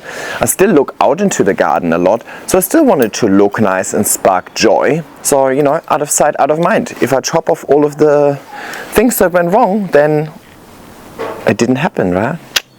So let's chop off those things first, and then I'll take you a bit closer later. And while I do this, I do want to talk to you guys a little bit about it, because eventually it will be your turn to go into winter, or if you are in the southern hemisphere, maybe you can empathize with my thoughts. I absolutely hate winter because I do not enjoy being cold, but most importantly, I hate the darkness. I just cannot deal with it perpetually being dark. It makes me really sad. And I don't like being sad. I like being happy. I like spending time in my garden. I enjoy being in the sun. Obviously always sun smart with sun protection, sunscreen and all of that. Talking about it, I think the sun is hitting you a little bit.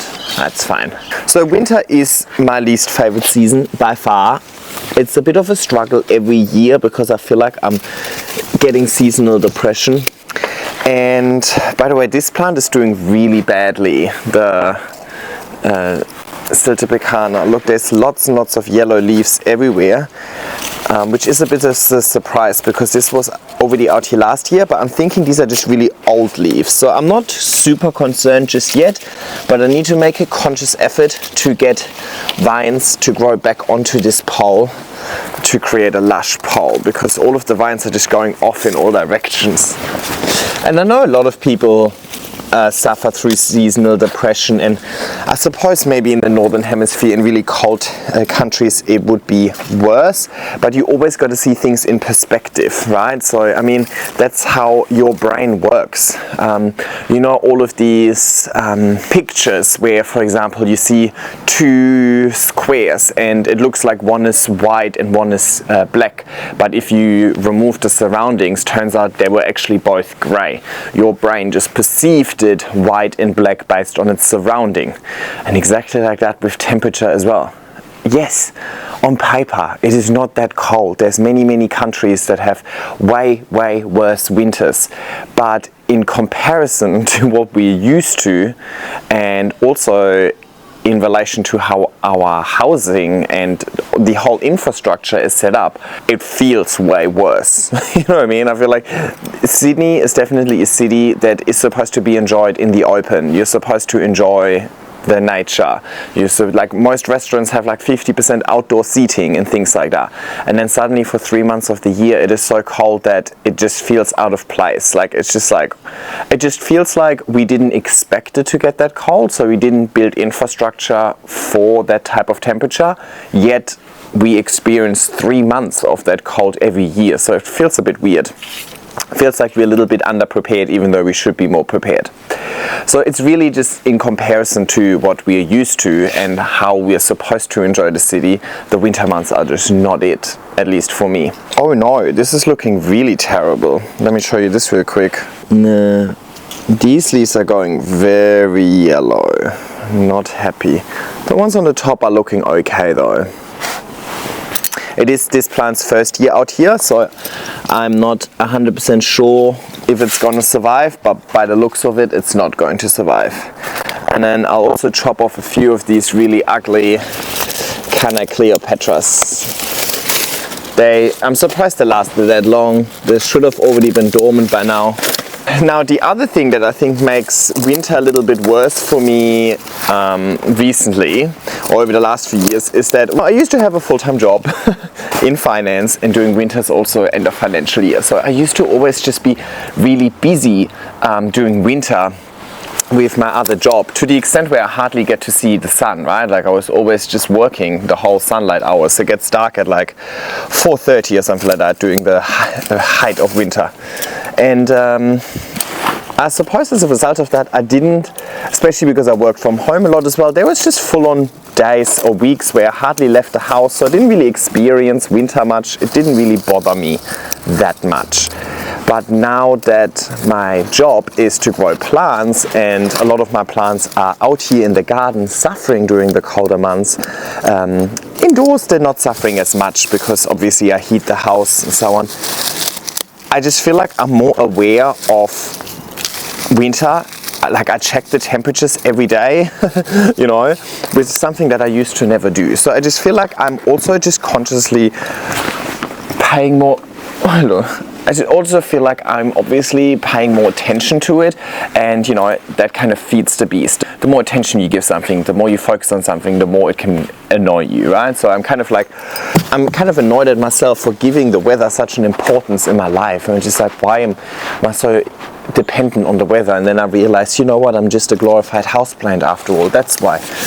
So yeah, in winter my plants aren't thriving, which makes it harder for me to film content, which makes it also, you know, a little like it's my job. I just feel like I suck at my job during winter, and I need to constantly remind myself that the reason why some of my plants are dying is not because of me, it's not because of my skills as a plant parent or because I'm doing something wrong. It's just nature taking over. It's the natural cycle.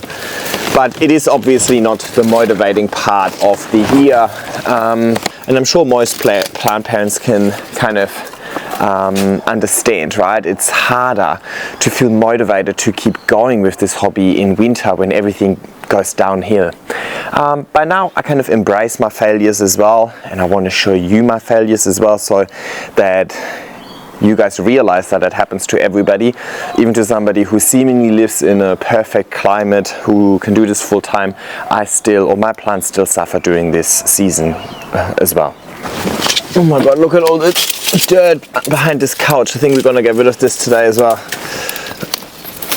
Ooh, this looks a bit dead. Maybe I'll chop this and make a reshoot.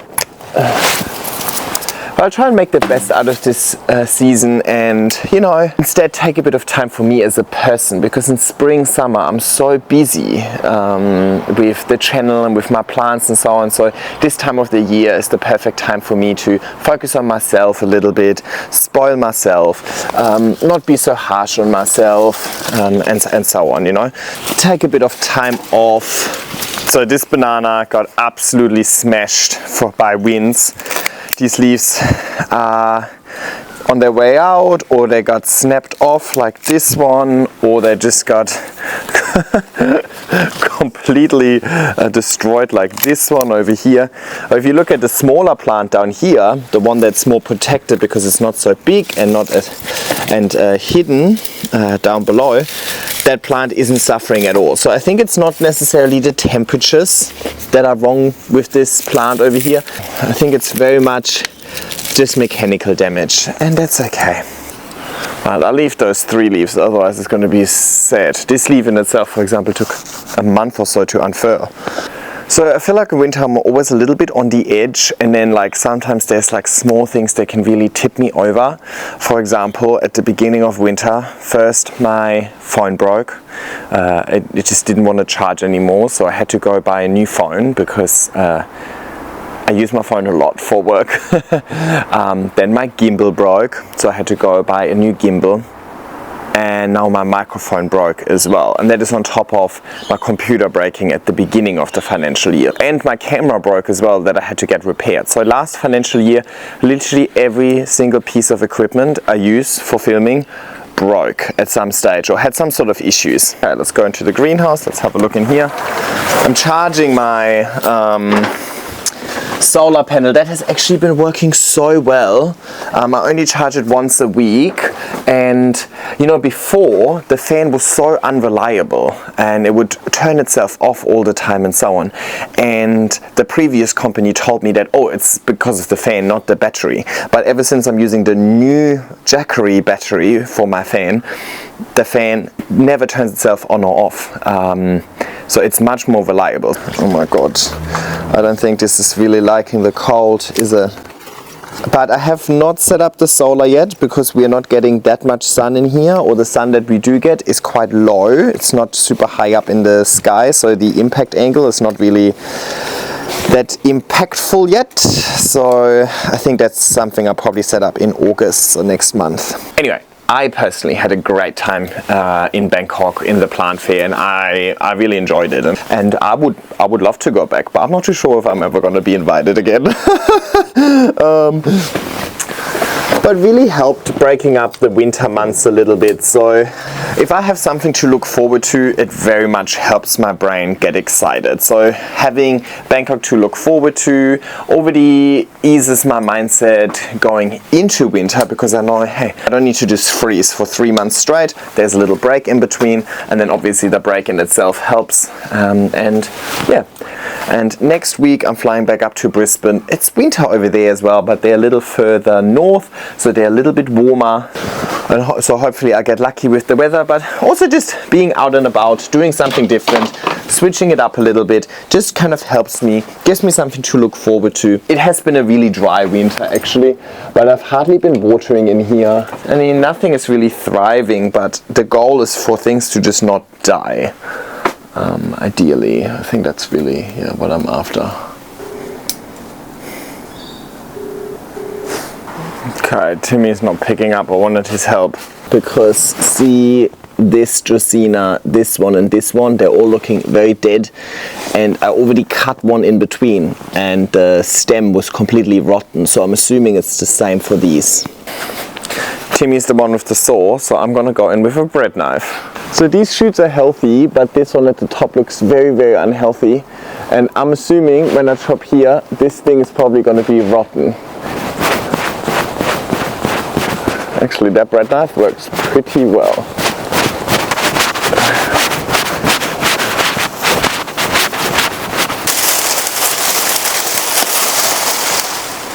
See how it just snapped? Yeah, that's the rotten part.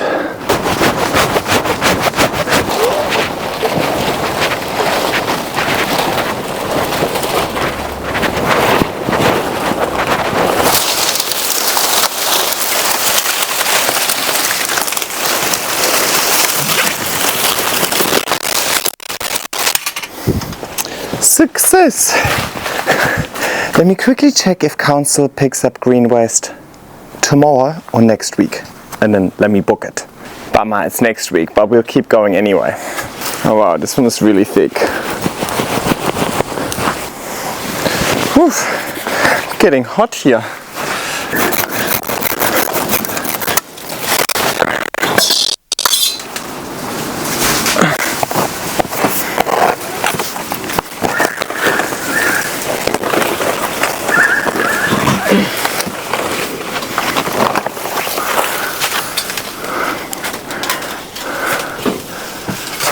That's good.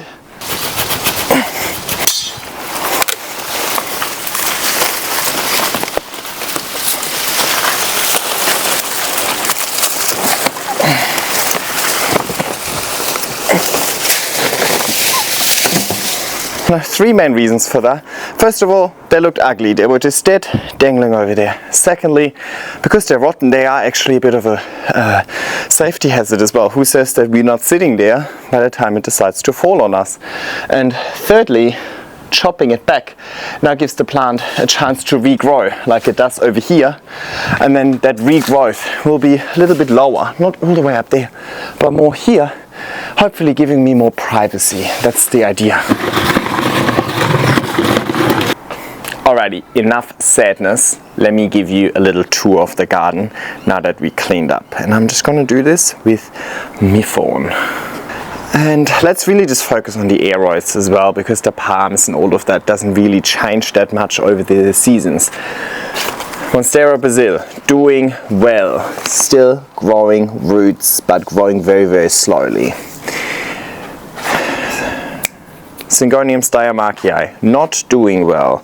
Lots of yellow, older leaves with lots and lots of cold damage. And this new leaf is still unfurling. It's been unfurling for at least 5 or 6 weeks now. Epipremnum pinnadum, not going yellow yet, but not growing either. Monstera siltepecana El Salvador, doing nothing, which is at this stage a good thing. Monstera dubia, slowly dying, definitely getting yellower and yellower, and no signs of growth. Monstera siltepecana, going yellow, but I think these yellow leaves are just really old vines. All of the new vines usually just escape and then go onto the fence, and then I cut them, and then I cut them again, and so on. So I think there's just no, so I think any of the leaves that are actually on the pole are all at least a year old. So this is already their second winter, and probably a bit too much. Global green pothos, I chopped them, they're now slowly shooting down here, but very slowly, but that's the goal. I just wanted to start reshooting, and then in spring start growing leaves.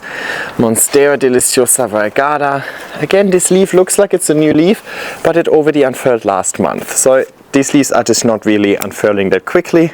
And then my Monstera Adansonii out here is doing very, very terribly. So all of these leaves, you can see they're getting very yellow compared to how they should look like. So I think they'll all drop over the course of the next month. At the top over here, it's also looking similar-ish. So we'll find out. Look, it is a triple up of this plant, so I'm not worried if it dies. It's unfortunate, but it was an experiment to see if my Adansonii can survive outside. So far, no.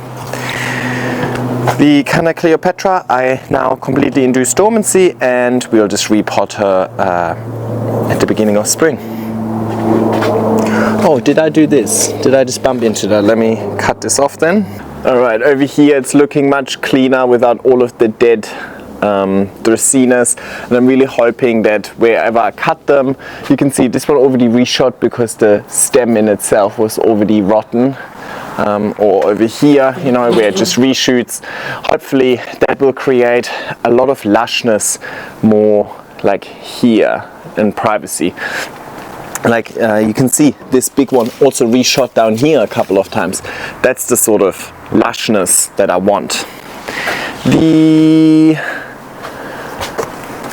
Strelitzia Nicolai was unfurling this leaf last time I updated you as well, so this has been also unfurling for over a month.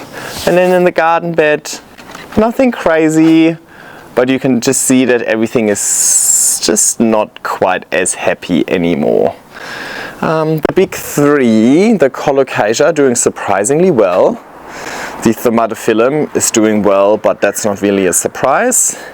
And the banana is doing terribly, but it's all mechanical damage that I've experienced, so I don't think the temperatures, I mean, she doesn't like the temperatures, but she's still somewhat growing. She's definitely not dying, so I don't think the temperatures are the issue. I don't think the substrate, the watering, I think it's just the exposure to wind, and that's something I can't do much about. Over here, that corner, I'll just quickly paint into it. Not all too much happening. The alocasias are still growing okay, right? Apart from the Sarian that I put in my pocket, that little, need to remember to put that in water or something like that. They're all doing okay. Not much happening in the greenhouse, kind of nothing, like no change to before.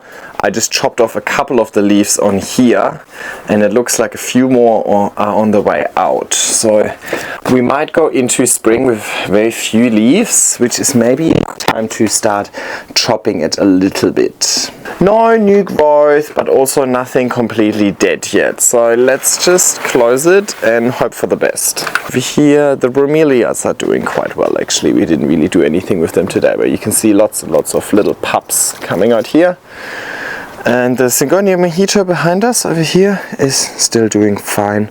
So is the Xanadu. Oh, and of course my Bismarck palm over here is also doing quite well, actually pushing out a second leaf over here. So it's never growing that fast, which is good. It's getting a bit colder, so let me put on that jacket again. So that's it. I feel much better about the garden. It looks a little bit neater, cleaner. Obviously I would prefer some new leaves instead of yellow leaves, but can't have it all. Guys, look at this. So sad. These leaves are all, let's just rot here. You see, and here, see, so that is snap of the petiole. Not happy.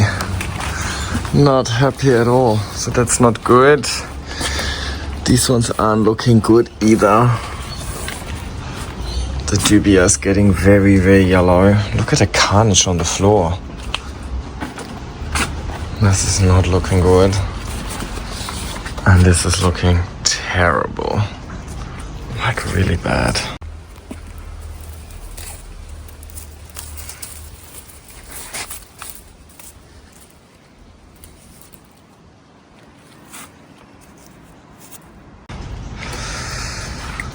Oh well, and quick update from the greenhouse. It's been raining non-stop for like 4 days. Yeah, you can see all of these just dropping. Look at that. Oh no, they're all just falling off. Look at that. Look at that.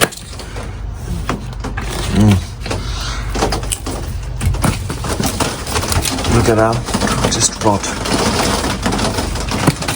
Ah, oh well. More. Oh my god, that just fell. Okay, that's shit. Oh no. Brace yourself. Alrighty, here we go into the garden. It is so nice that it's finally a dry and sunny day. We've had crazy rains. And it was quite cold. Cold and wet is never a good combination, but it is the second year in this garden, the third year having a garden.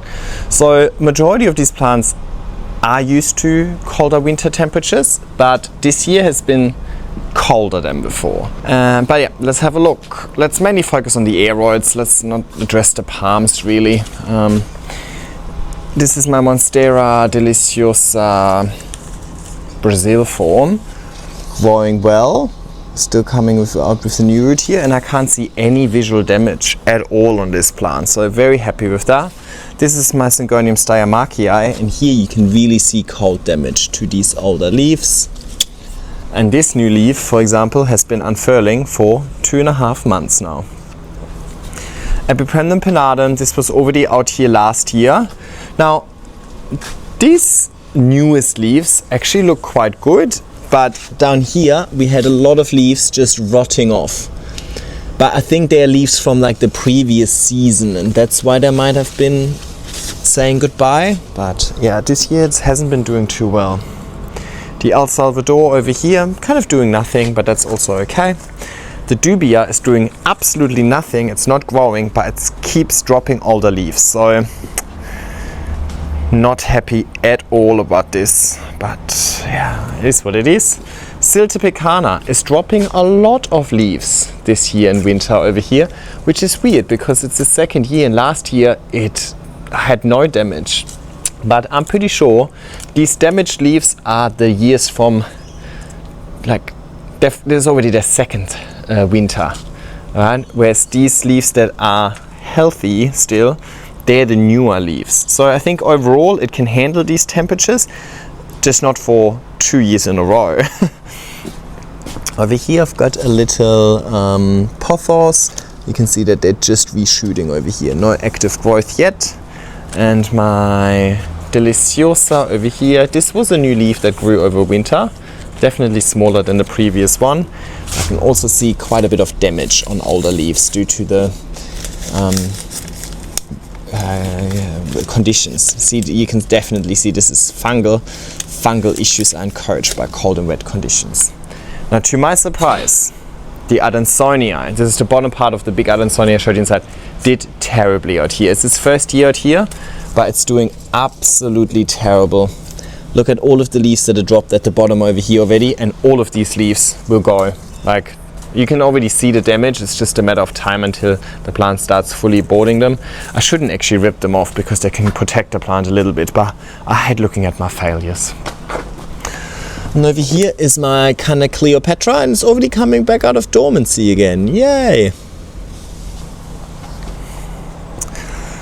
My Regal Shields, I'm surprised it's alive, but I gotta do something about it. Look at this mess. Like, there's so much stem and bits sticking out, but hardly any leaves. So I think I'm gonna completely cut this back, propagate the stem in multiple bits, something like that. I don't know, because this is not it.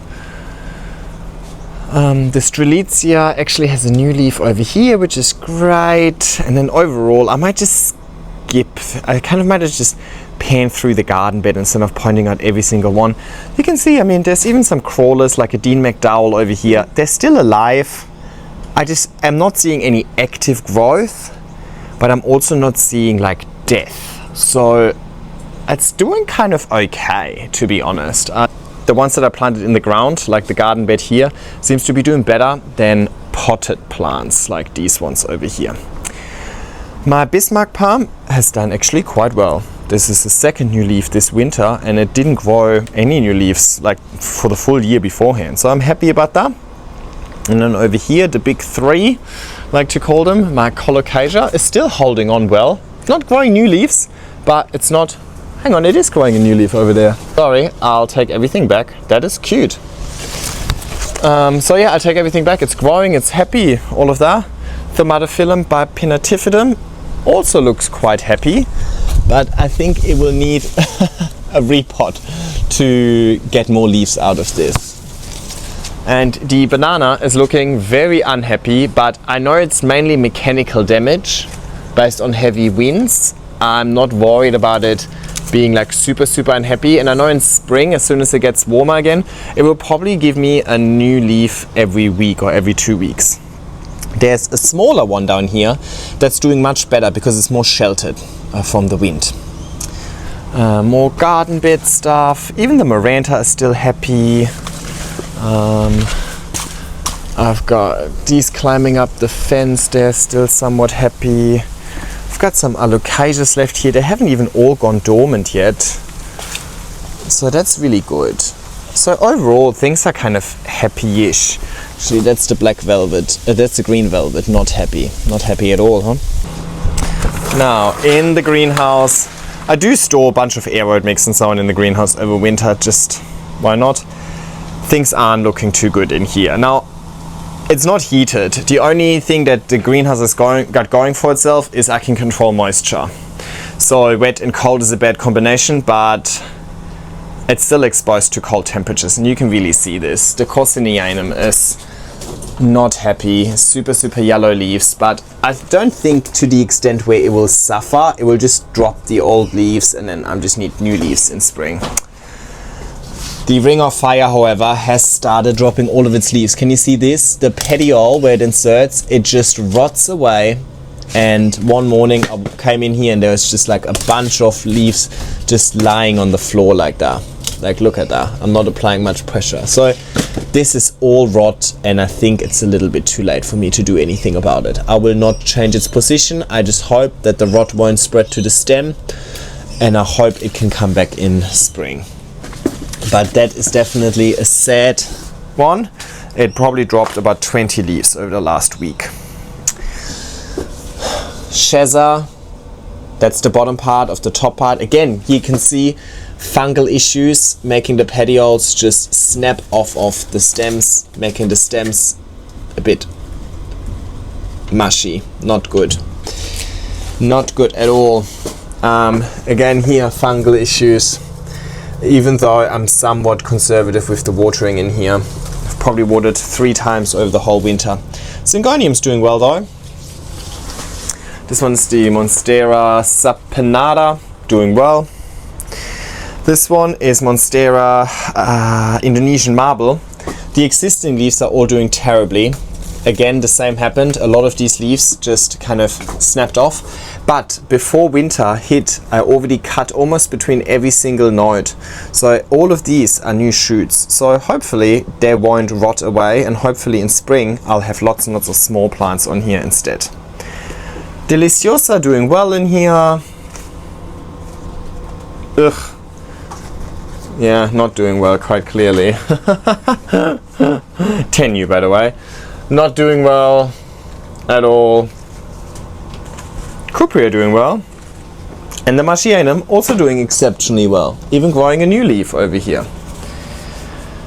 Carnivorous plant is not doing all too well overall. You can definitely see a bit of rot every now and then. But there are new shoots. See, new shoot here, a new shoot here. So, a new shoot here. So I reckon it will be really happy in spring. And I just need to wait for that. And little stingray actually growing. Yeah, overall, look, I'm doing nothing for this greenhouse over winter, so I also can't expect all too much from this greenhouse over winter. It's definitely just the time of the year where I kind of just close the door, I hope for the best, and I try not to be too sad about it.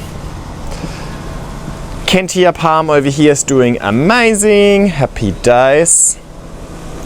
My bromelia display is doing quite well as well, sending out lots and lots of pups. Even the little orchid at the top is doing okay. Syngonium mojito is also doing well. Of course, there's always a few yellow leaves, and the Thaumatophyllum xanadu is also looking very healthy. So happy days.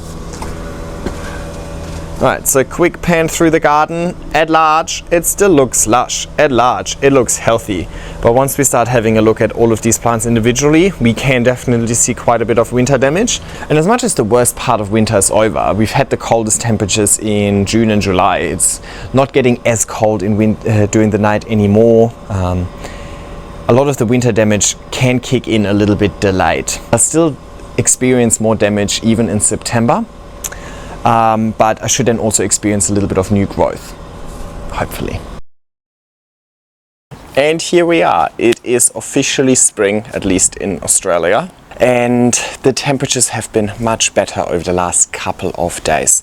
This August was actually really, really wet. It was one of the wettest years ever recorded.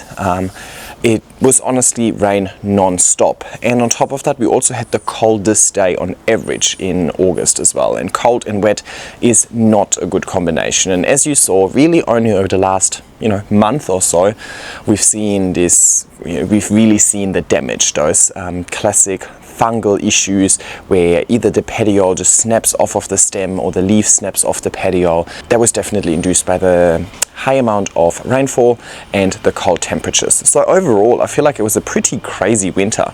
Crazy for our standards over here. And the thing is, every year it seems to be getting worse and worse and worse. So at some stage we also need to accept that this is maybe not unusual anymore. This is actually just expected.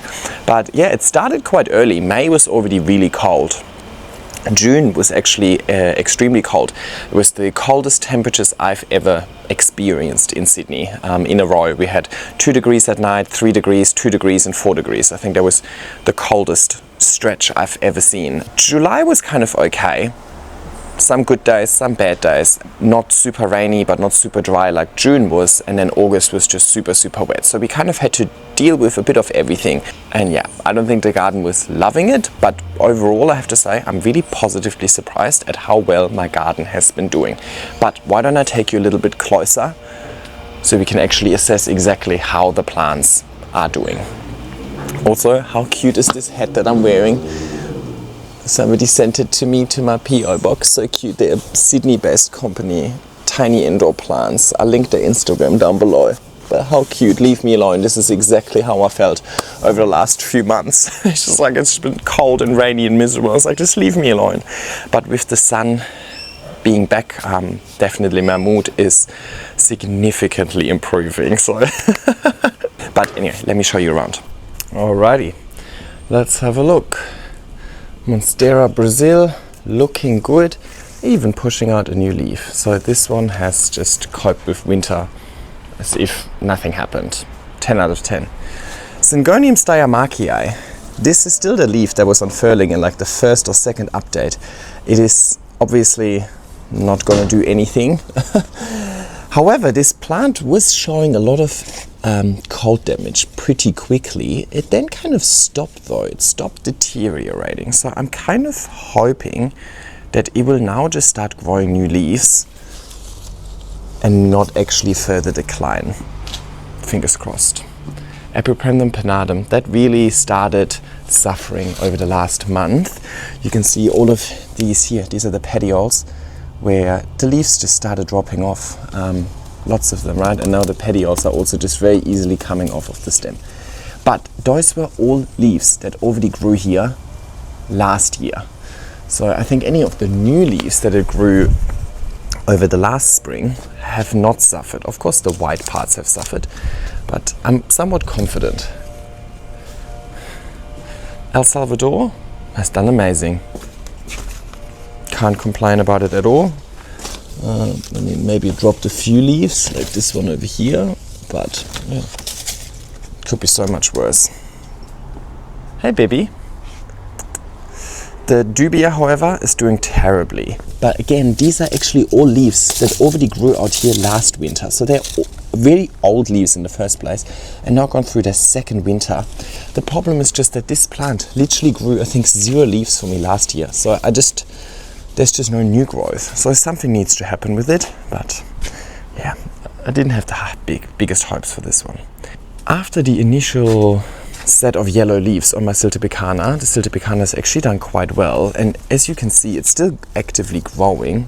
Like here as well, it's actively growing. So I think it was just a case of the leaves being old, not necessarily that the plant in itself can't handle these temperatures. And over here, the Global Green Pothos has done quite well actually. Oh well, it hasn't done nothing, but I can see a new shoot here. But it hasn't dropped a single leaf, I believe. So I think that's a positive. I'm obviously not expecting amazing growth. Monstera Deliciosa Variegata, The yellow parts have had fungal issues. That's okay. It was just way too much rain. But it did unfurl this new leaf. That again, it's fine. But it looks like it might be pregnant again. So I think it's actually done quite well. And I'm sure in spring it will start growing massive leaves really quickly. Next to it wasn't quite so fortunate. The subspecies Laniata has suffered a lot. Yeah, I don't think this will be able to recover, to be honest. I think, we'll look into it, of course. The stems still seem firm, so maybe there's hope, but yeah, it will need a little bit of work and hoping. This is what it is. My Canna Cleopatra is already coming back out of dormancy, so that's really good. I was thinking maybe I need to repot it because it's in quite a small pot, but I don't think it's really interesting enough to dedicate more space to it. Oh my god, the sun is back. So happy. Over here is the Strelitzia. Happy days. Nothing. Regal Shields. I survived, but I definitely need to do something with this, right? This is a project. And then the garden bed over here. Oh, the Licuala also is done okay. I mean, you can see this leaf can definitely be cut off. There's a bit of damage, but overall looks healthy and even seems to be pushing out something new here. Over here, look at the no ID in the fence. It's doing so well. Everything else in the garden bed has done quite well. The little Regal Shields here doing well.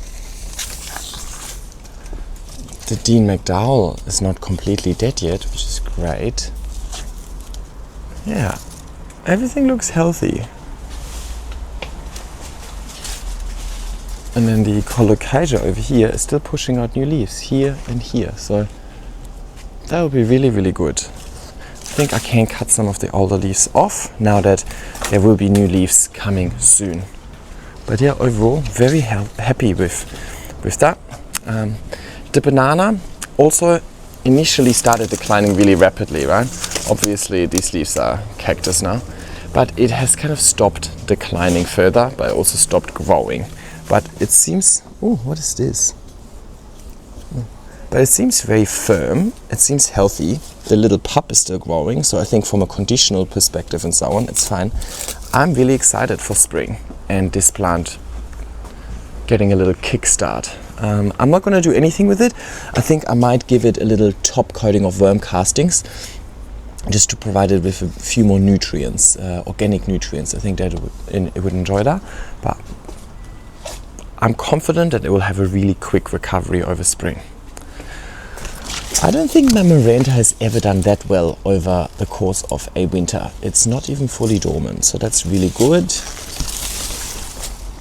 The Bosworth Beauty has done quite well as well. I've got to do something about it though. Look how leggy it is. I need to cut it, propagate it, do something. Yeah, I've got the Rhaphidophora. Yeah, look at this. Even this Colocasia is still growing a new leaf. New leaf here, look at that. Not bad. Yeah, I mean, I'm not surprised that some of them have dropped old leaves. They do that at any time of the year, but overall, I think the green velvet is missing. I think this might be the green velvet. But apart from that, I'm actually surprised that they haven't gone dormant.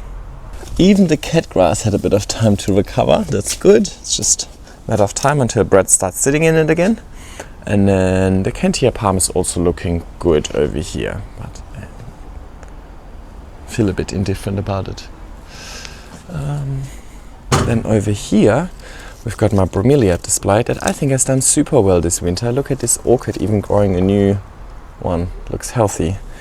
And yeah, it has so many little pups everywhere. Here. Yeah. I mean, it's not supposed to be a fast growing display, but I think it looks really good here. I like it. The Syngonium Mojito has done quite well as well. I mean, it's just losing the contrast in its variegation a little bit, but it hasn't really had any winter damage, let's say, which is good. And then the Thermatophyllum Xanadu is actually actively pushing out new growth, so very, very happy with that. So overall, when we pan through the garden, it's actually looking really lush. It's almost a little bit overgrown. I think I need to color a little bit. It's getting a little bit messy in here for my liking.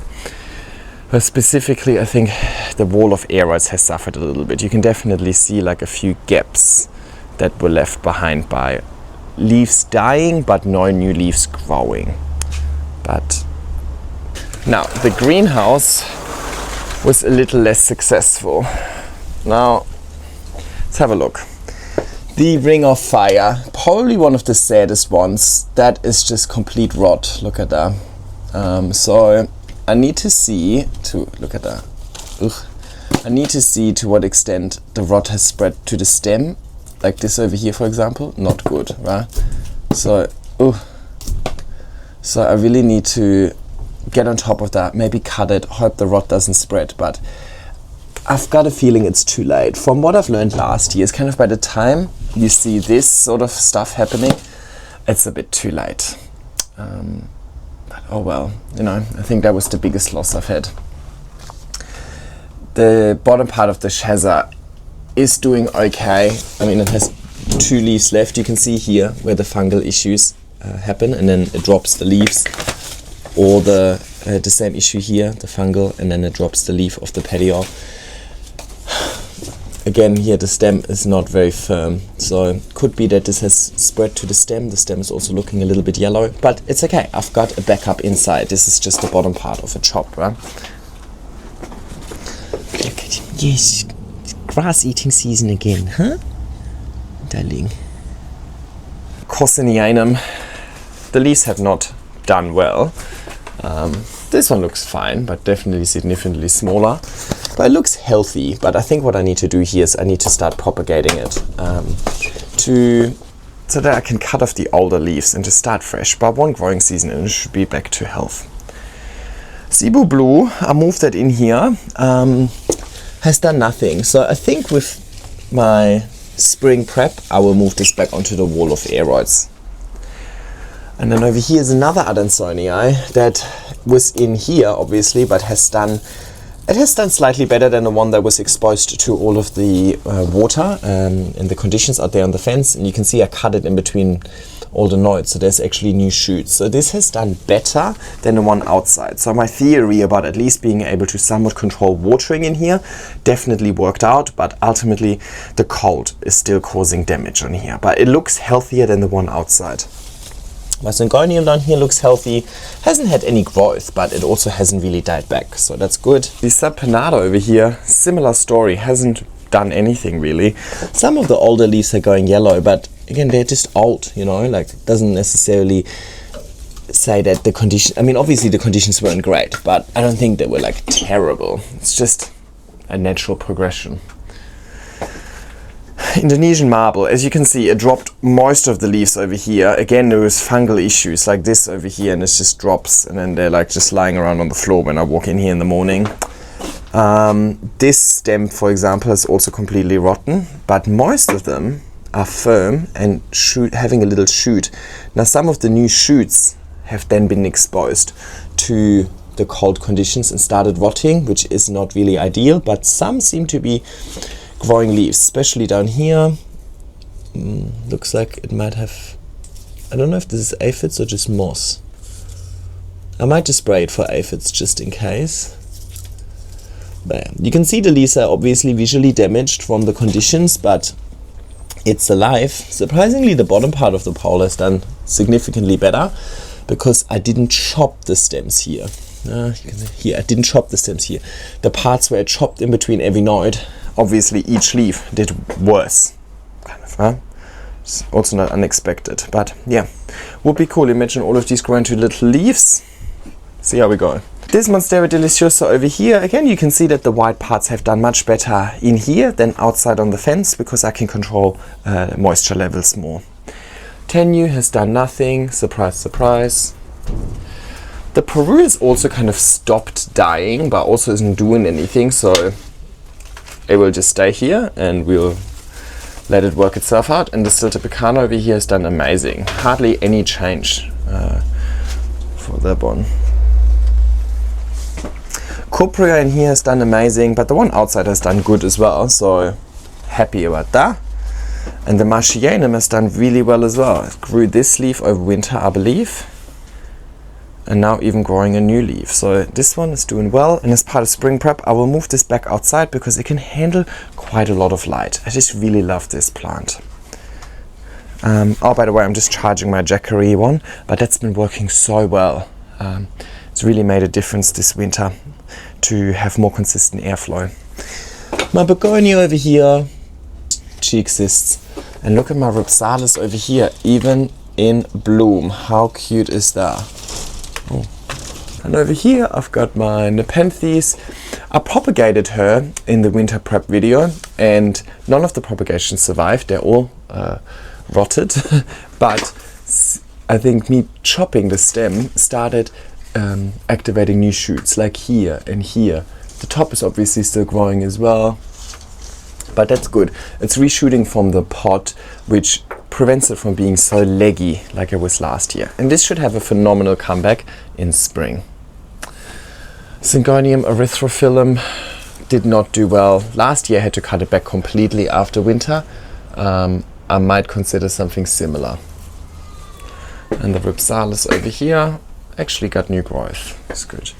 So you can see kind of every day when I walk into the greenhouse there's a few leaves just on the floor like that. I mean, some of them I pulled off and just threw them on the floor, but yeah. And then down here, this is my Canna Stuttgart. I think we're in a position to get her out of dormancy again very soon. And this is my Heliconia, Yellow Dancer. Now, of course, whether or not my strategy of overwintering them in here was successful is going to show when I take them out of the pot, assess the root health or the health of the rhizome, and then repot them, which we're going to do as part of spring prep. But yeah, that was basically the garden. So greenhouse was doing okay. Keep in mind, I obviously put the more precious plants in the greenhouse. So like the Ring of Fire, for example, or the Chevronnii. But if we're just taking the Adansonii and the Deliciosa, for example, which are two that I grow out here as well, they definitely did better in the greenhouse than on the fence. So the idea of moving them into the greenhouse to control the moisture levels more was definitely working, but it didn't prevent all damage. And then in the garden, I think we're doing okay. I think nothing that a little cleanup couldn't fix. Right? I think if I just clean up all the ugliness, it's not that ugly actually, but if I just clean it up a little bit, get rid of some older leaves, and now with spring coming, a few new leaves are growing, I think this is going to look amazing. Even just the golden robinia tree coming back to life is going to make a huge difference. It just creates like this nice hue in the garden, and looks like they might be coming soonish. Alrighty, that concludes our Winter Survivor series. Overall, I think the garden did much better than expected, despite winter being harsher, longer, colder and wetter than expected. So that's a positive, and I think it's definitely an improvement to last year because, well, I learned from last year's mistakes and I did slightly better this year. Doesn't mean that I didn't have any casualties. Definitely, I mean, I think the Ring of Fire is definitely the most severe one that I've had for now. It is only the 1st of September, and September can still sometimes be cold. We are still going down to single digits at night. It's not consistently double digits just yet, so you know, there might be some delayed damage, or maybe some of these plants are going to have a really hard time coming back to life over spring. I suppose time will tell, but my spirits have definitely lifted. I feel like the rate of damage has definitely significantly slowed down, and I'm definitely seeing more active growth, not just in my garden but just in nature everywhere. Trees are budding again, you know, spring flowers are on the way. So it is definitely time to wrap up winter. So I wanted to wrap up this video and close that chapter, at least for the next 8 months or so, and focus on better things ahead. And that's really what the next month is going to be all about. Over the next month, I'm going to be really busy with spring prep, spring repotting, spring cleaning, and so on, specifically in my garden. Tomorrow, the fence all of the fencing, the weird brushwood fencing, is actually getting replaced. I'm gonna get a new fence similar to my neighbors over there. They're still being worked on, so that's going to happen tomorrow. So for the next week or so, my garden will be a bit of a construction site. So I thought, good time to wrap up winter, have my garden being a construction site for a week, and then on the back of having the new fence, I can start my spring prep. Well, obviously I need to rehome these plants that are currently hooked into the fence. I also really desperately want a gurney. You can see it's been really wet, and a lot of algae has grown. And then temperatures should be more consistently warm, and then I think we're in a good position to start repotting plants like my Haliconia, like my Canna Stuttgart. My Thomatophyllum needs a big repot, and so on. So there's lots and lots of spring content coming your way, but I think this marathon has already been long enough. We'll leave it at this. If you're in the Southern Hemisphere, welcome back to the good part of the year. If you're in the Northern Hemisphere, enjoy the warm mish weather while it lasts. Winter is coming your way, and I suppose we'll just take it in turns. And it's certainly your turn to go through autumn and winter, but we will enjoy spring and summer over here. But I'll take you along as much as I can on my YouTube channel, so you can live ferociously through me, no matter how cold it is where you are. If you watched all the way, leave a little spring flower in the comment section down below to welcome spring. Make sure you give the video a thumbs up, subscribe to my channel, and click the bell icon so you get a notification about all of my beautiful spring content coming up. And hopefully I'll see you in my next video. Bye.